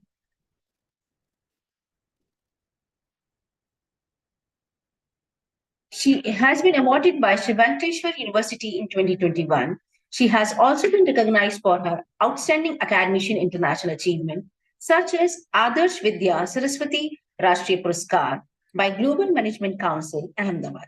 She has been involved in startup and innovation activities, such as RUSA 2.0 project at SV University. Dr. Kola has 25 years of teaching experience and she has been guided PhD scholars and 4 MPhil PhD projects guided. Dr. Manju Singh research publications are extensive and impactful. With 58 research publications, 3 books, 13 book chapters, she has demonstrated her expertise. Now, without further ado, I request Dr. Manjula Kola to address the gathering. Thank you, Dr. Sukriti, for a nice introduction of mine. Thank you. Very good afternoon to all. First, I would like to thank Dr. Kavita Sharma and his team for inviting me to this wonderful conference. And I congratulate Dr. Kavita Sharma and her team for organizing such a relevant conference today in the eve of International Women's Day. So I just share my screen.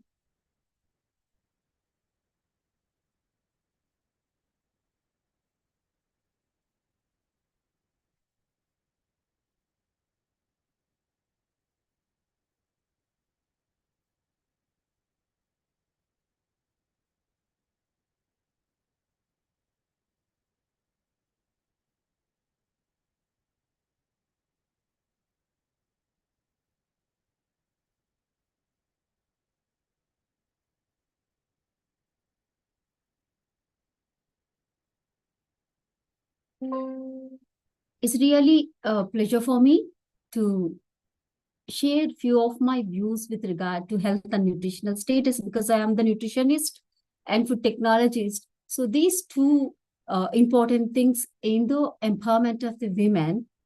I thank actually the previous speakers who made my talk very easy because they already covered with regard to women empowerment in education, equity, equality, and the other aspects. And the leftover thing is health and nutritional status, which is very important part of the women empowerment. So I'm really honored to participate in this conference and share my views on health and nutritional status of the women in the context of Women's Day.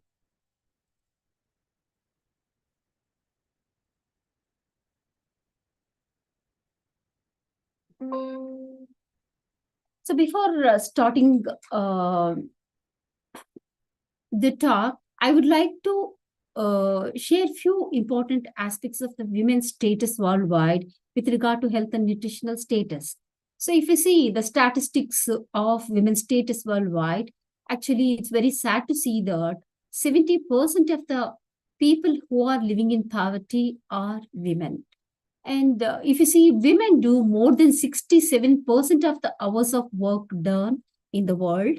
And the value of unremunerated work was estimated at about $16 million, from which 11 billion represents the invisible contribution of women.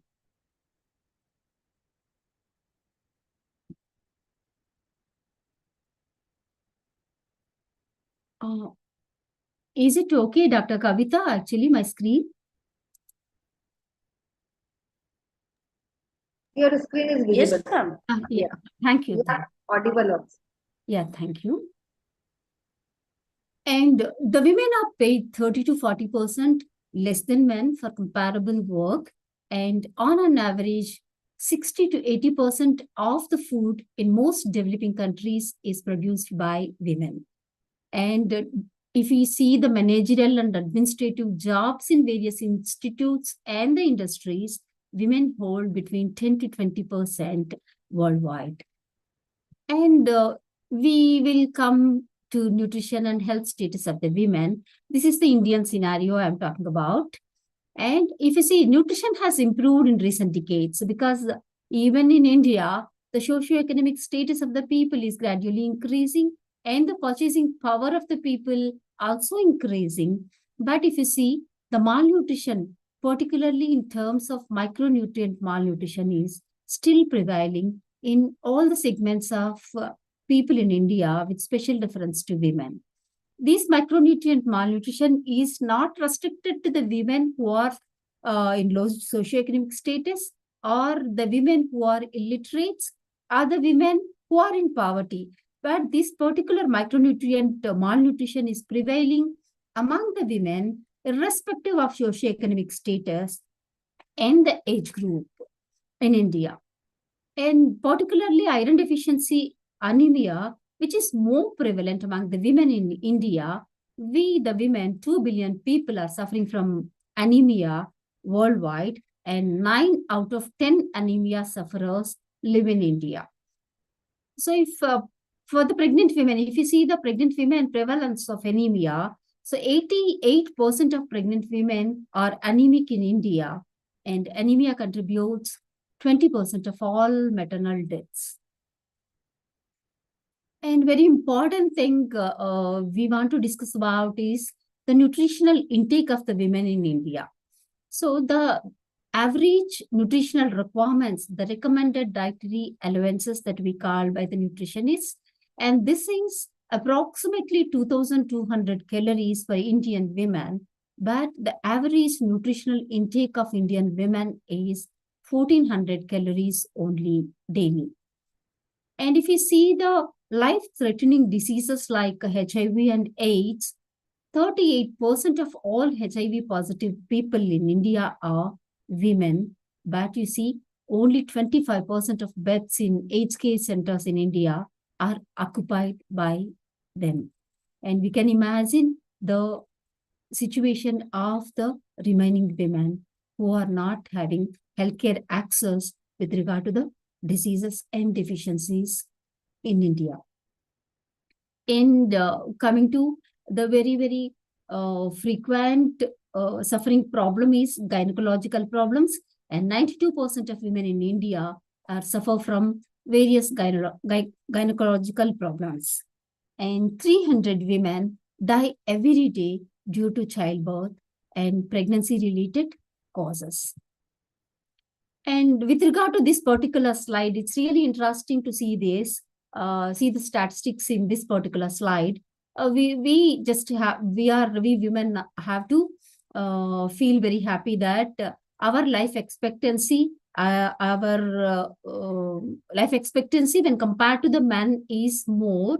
In India, you know, our life expectancy is 21 years, whereas for the men it is 66 years. If you see the worldwide statistics, you know, at least 35 countries in the world, our expected lifespan for women has reached 80 years, and women live average 6 to 8 years more than the men.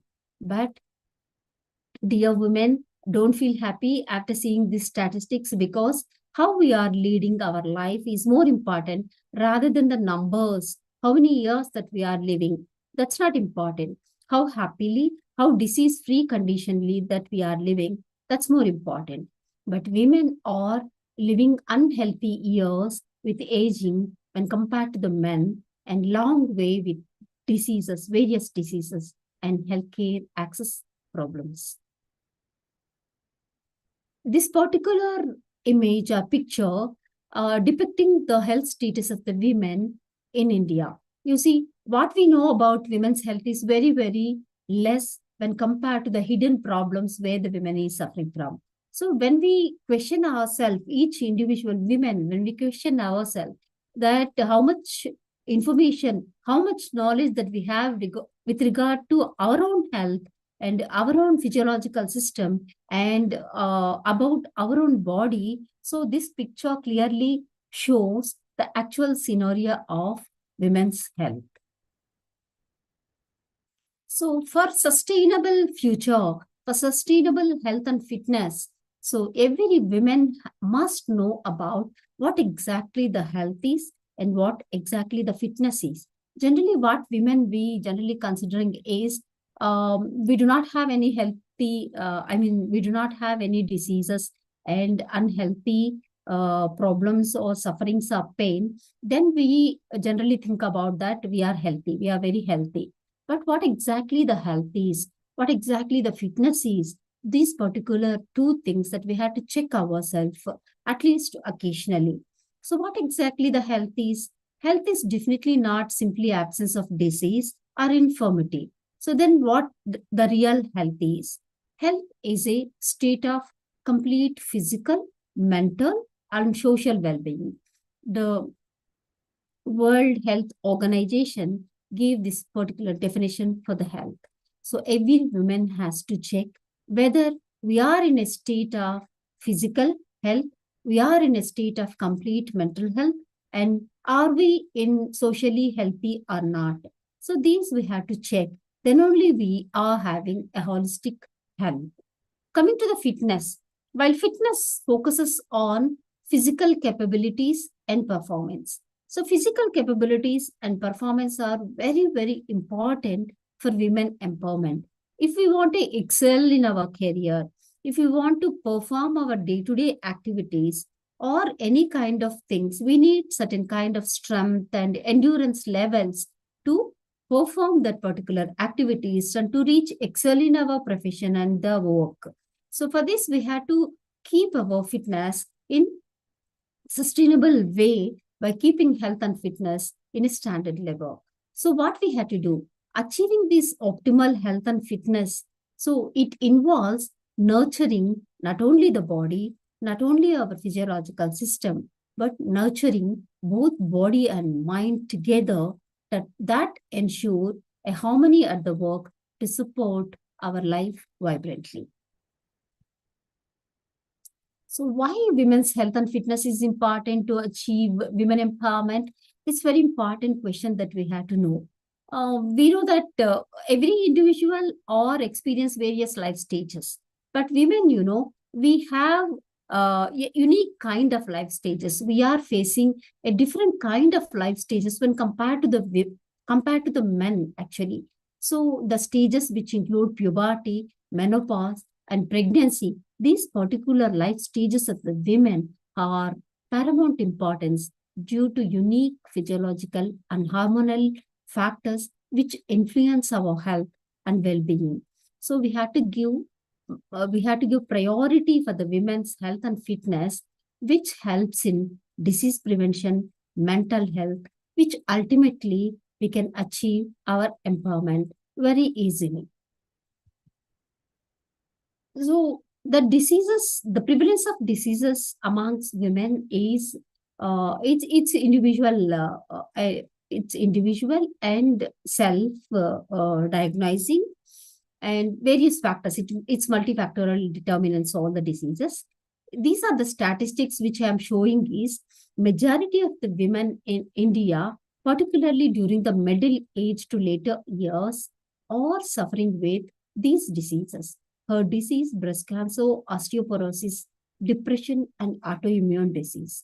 So one common factor that we had to know among the prevalence of all these diseases among women, that is stress.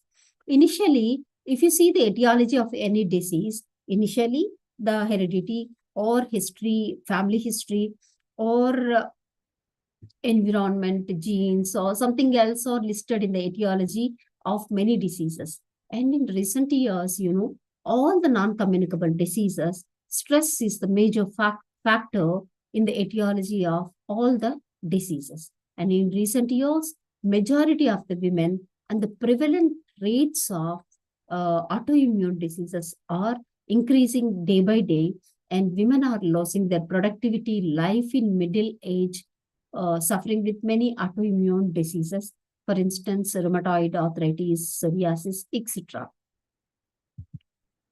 And coming to the mental health of women, it's equally important with physical health of the women. If you see the World Mental Health Report, so they stated that this is an emerging major cause of morbidity among women because the high incidences are observed in terms of depression, anxiety, neurosis, psychosomatic disorders, which increasing the rates of suicides among the women, which clearly shows that it is an alarming situation that we have to protect and we have to take care of the mental health of the women to sustain their health status as well as to reach empowerment.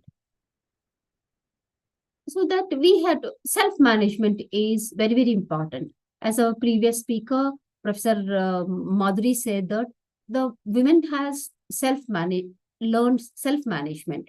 Self-management in various aspects, the earlier speakers already explained. But self-management in terms of health and nutritional status is also very important because if we know we have some certain kinds of awareness and knowledge regards to self-management of our own health and how to improve our nutritional status in terms of various nutrients which are very important for the women's health and which plays a significant role in the women's health.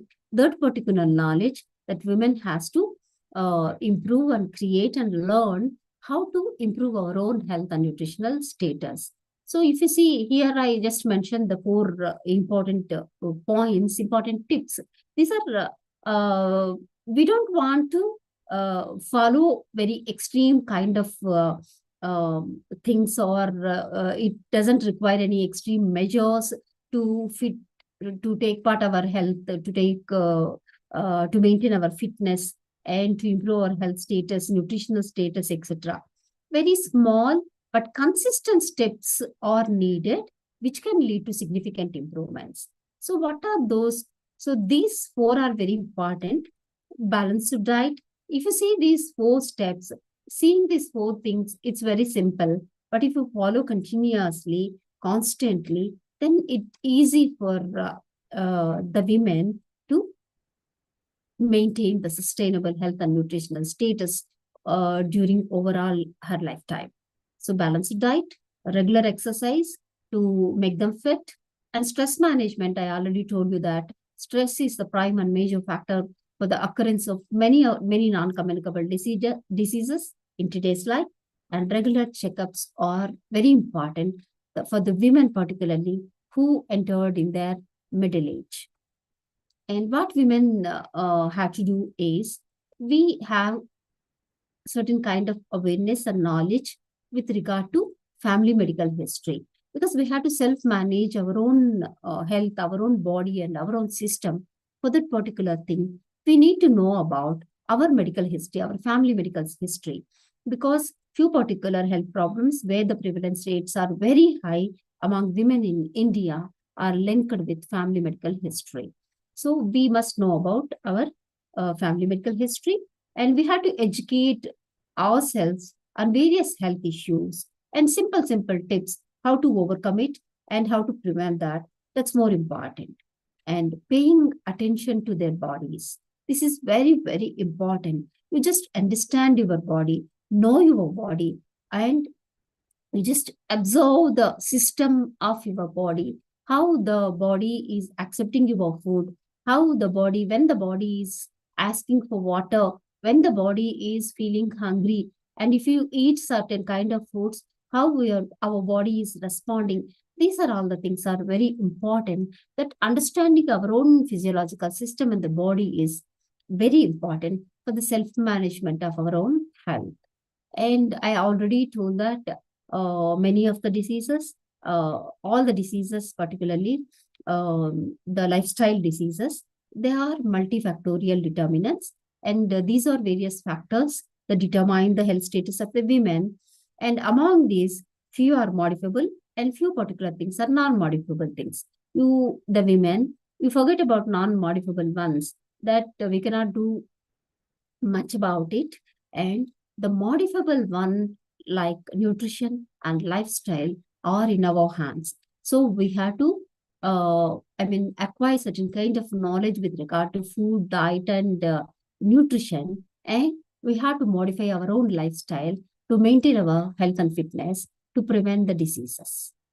And as a nutritionist, if anybody asks me the question, can food or diet be used to aid our body to maintain my natural functional process or to prevent the disease? Definitely, I can answer yes. Why? Because food has a lot of healing power. So if you see this particular quotation, let food be your medicine and medicine be your food. This particular quotation will answer to your question. So in India, not only in India, if you see the worldwide, the top 10 leading causes of death, good nutrition is more important than ever. We can directly, these particular diseases directly related to what we are eating.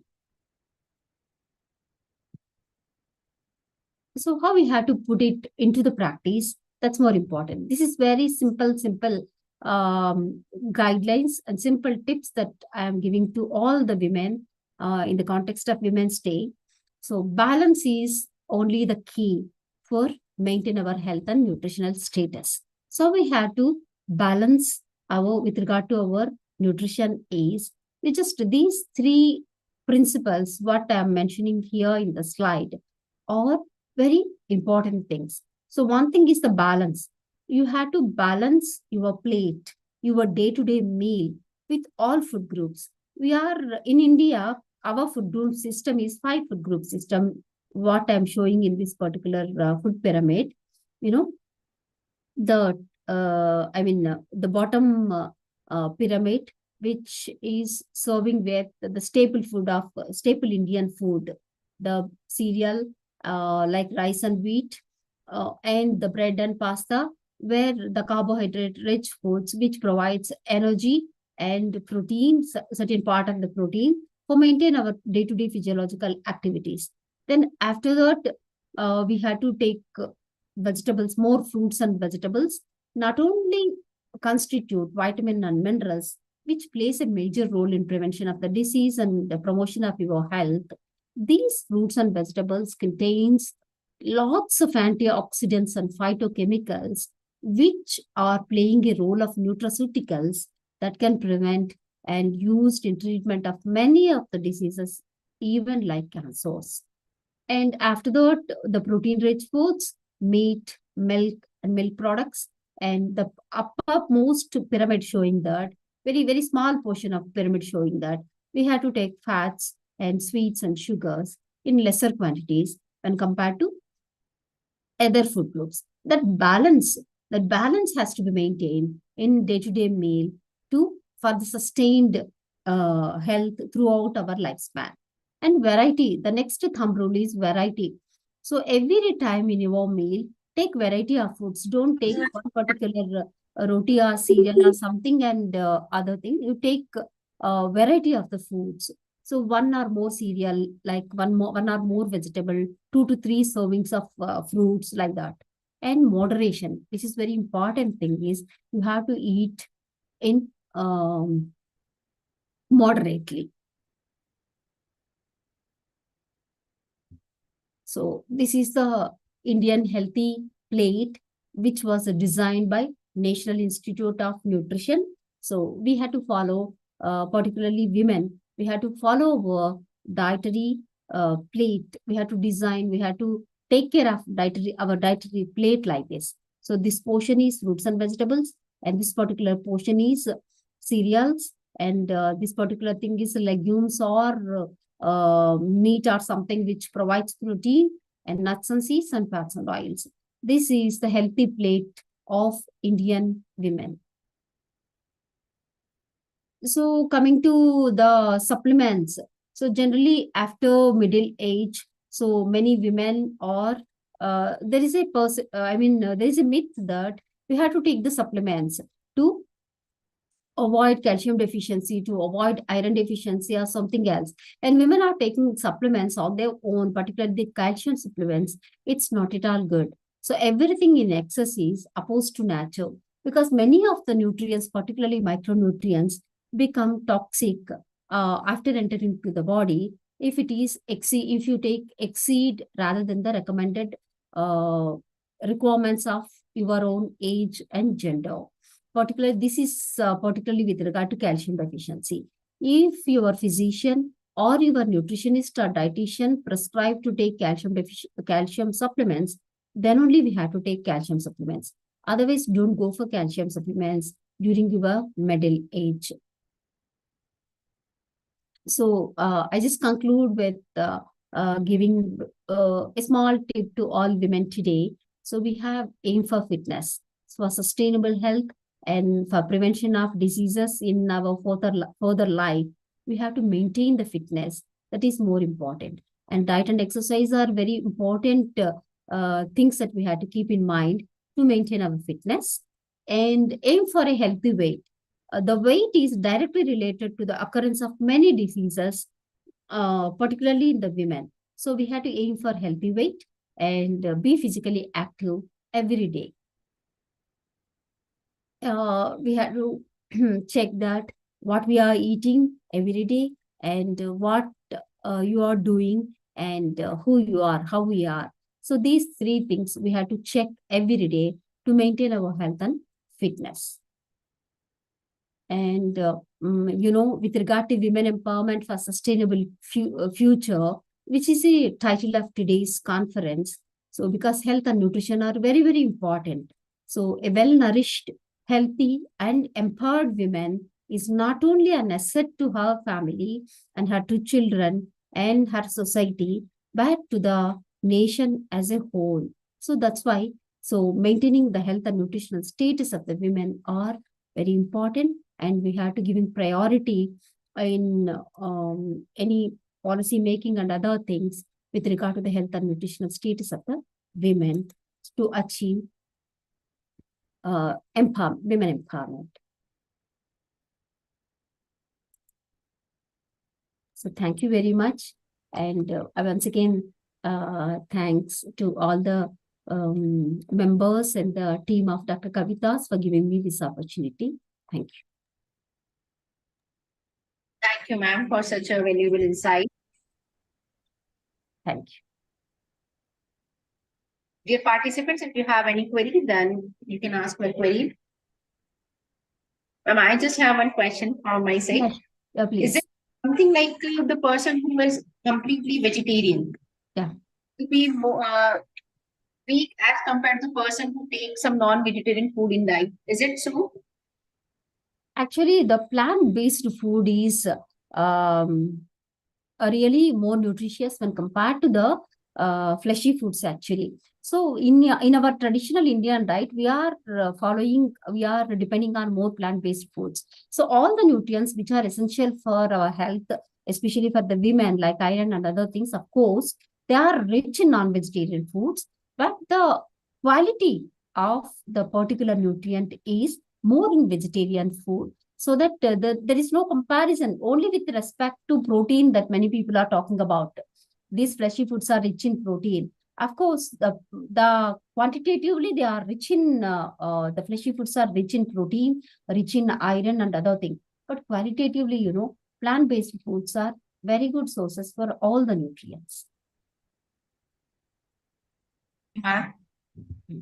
Now, moving towards to offer a closing remark and wrap up today's session, I would like to invite Dr. Madhuri wanted to ask something. Yes. Yeah, thank you so much, Dr. Manjula, ma'am. It's a holistic approach towards the women. When I said about the anemic women who are, really health is important. So giving health and fitness and a holistic approach towards women empowerment from the health point of view. I'm really enlightened with your lecture. It's an observation. Thank you so much, Professor Manjula, ma'am. Thank you, Madhuri. Just I want to thank you once again because you introduced me to Kavita and bring me to this conference. Thank you, Madhuri. Thank you. It's a wonderful session. Thank you. Thank you. Thank you all. Thank you, ma'am. Now, to offer a closing remark and wrap up today's session, I would like to invite Dr. Dinesh Nagar, Director, SVI, SSHE, SPPP Indore, to give a concluding remark. Over to you, sir.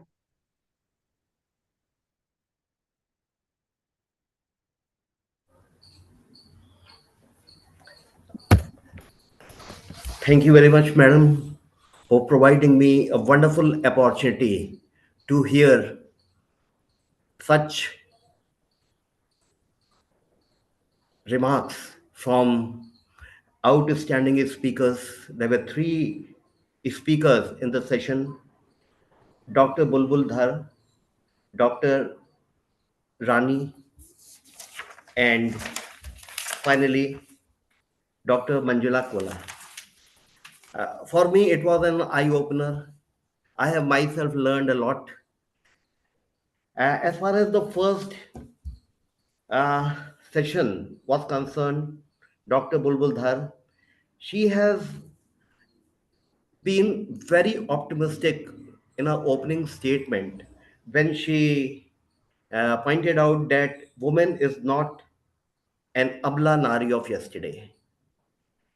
Women have gone a long way.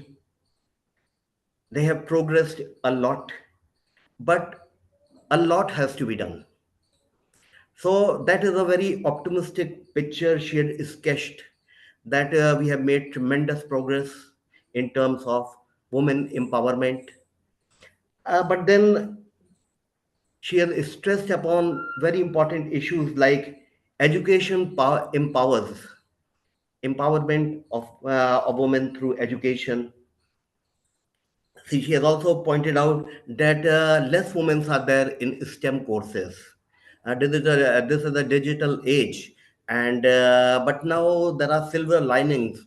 More and more women, females, are entering into this area also.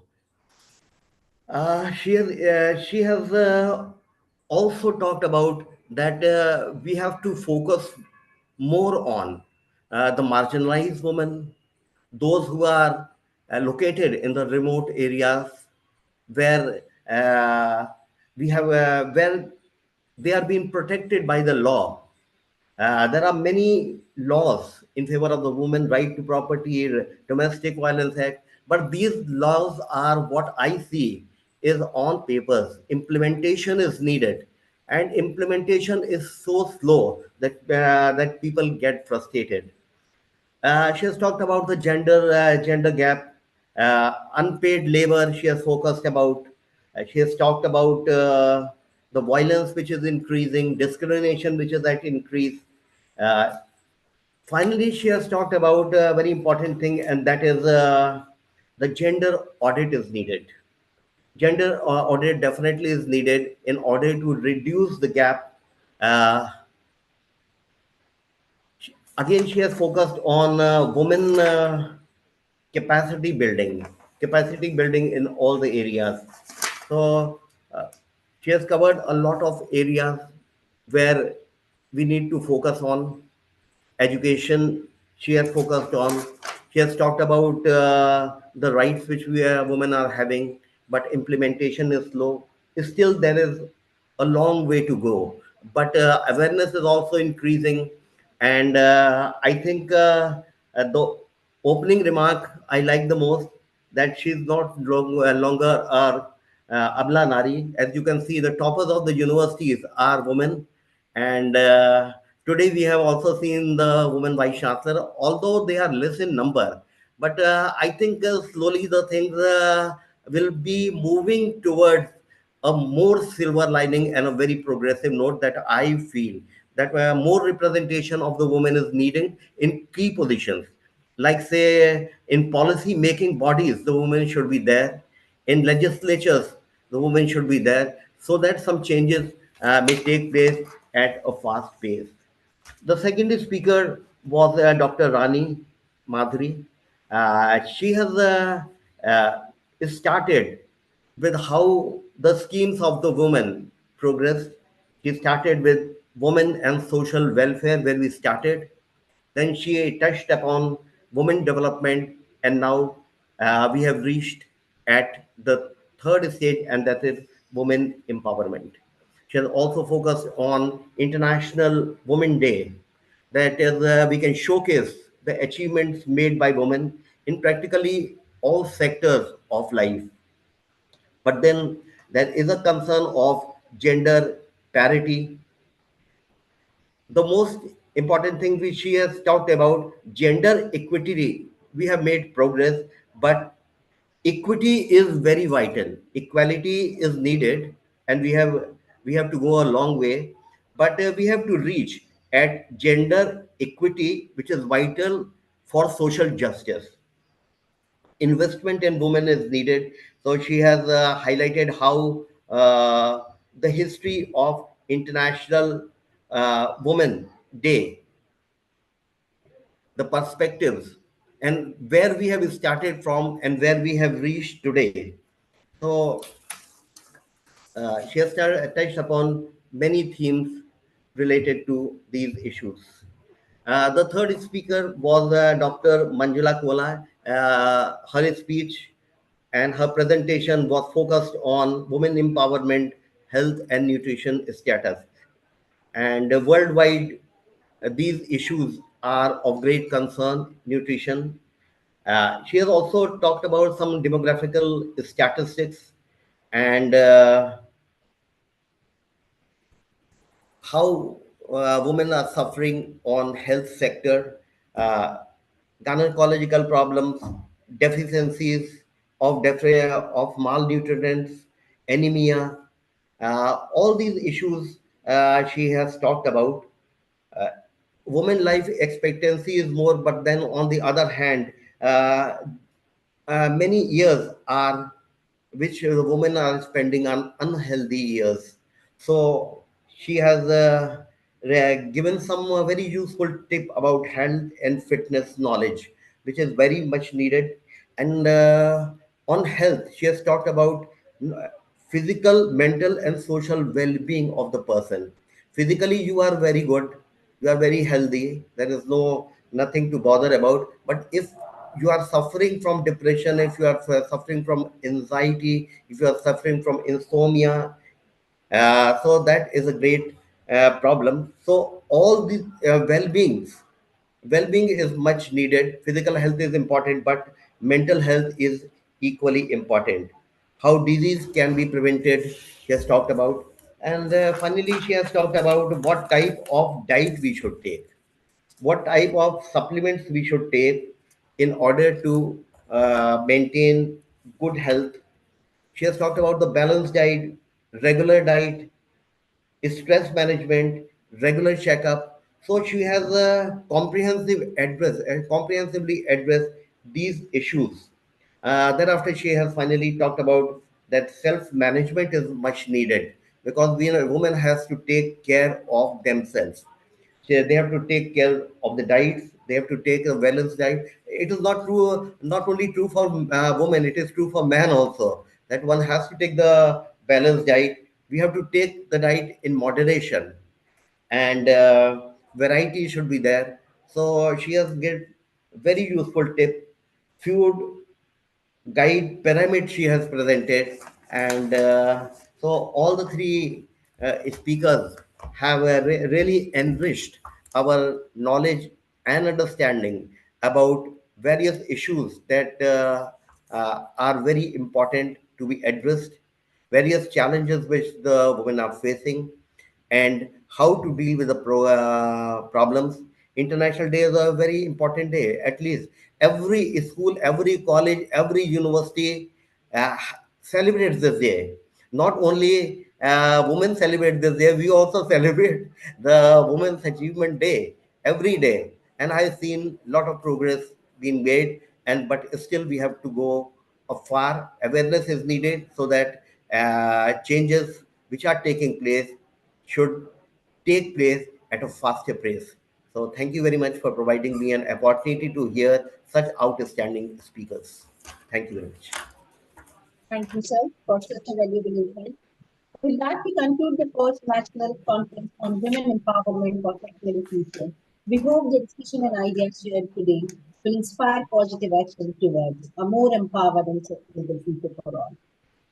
The close of our plenary session, a reporting thank you is in order as we bring this insightful session to a close. We are immensely grateful to all those who have contributed to the success of today's proceeding. Firstly, a heartfelt gratitude to our esteemed session chairs, Dr. Mandeep Singh and Dinesh members. Guidance has been backdrop of our discussion. Our sincere appreciation extends to our distinguished speakers, Dr. Bulbul Kaur, Dr. K. Rajmakar, Dr. Nandula Kola, for sharing the expertise and perspective of women's empowerment. A special thanks to our Honorable Vice Chancellor, Dr. Kulban Khair, Dr. Santosh Dhar, Chairperson, Trainer 2024, Rector and Dean, FSDM, and Advisor, CWS, SU. Dr. Uttam Sharma, Convener, Community Physics, Dr. Kavita Sharma, Convener, Santrina 2024, Professor in Art, CWS, Dr. Sonika Srivastava, Co-Convener, Associate Professor, SVIIT, Dr. Bhushan Singh Rathore, Co-Convener, Associate Professor, SVIIT. A heartfelt thanks to all the head of institutions, head of department, participating faculty members, students, and their families for active engagement and enthusiasm. Thank you once again to all of you. Have a wonderful day ahead and have a happy Women's Day in advance. Join the session starting at 1:30 p.m. Even if you are not presenting, you can join to enjoy the essence of women empowerment. Thank you all. Thank you. Thank you. Thank you all. Please join concurrent sessions if you have interest and time. Huh? Thank you. Thank you, ma'am.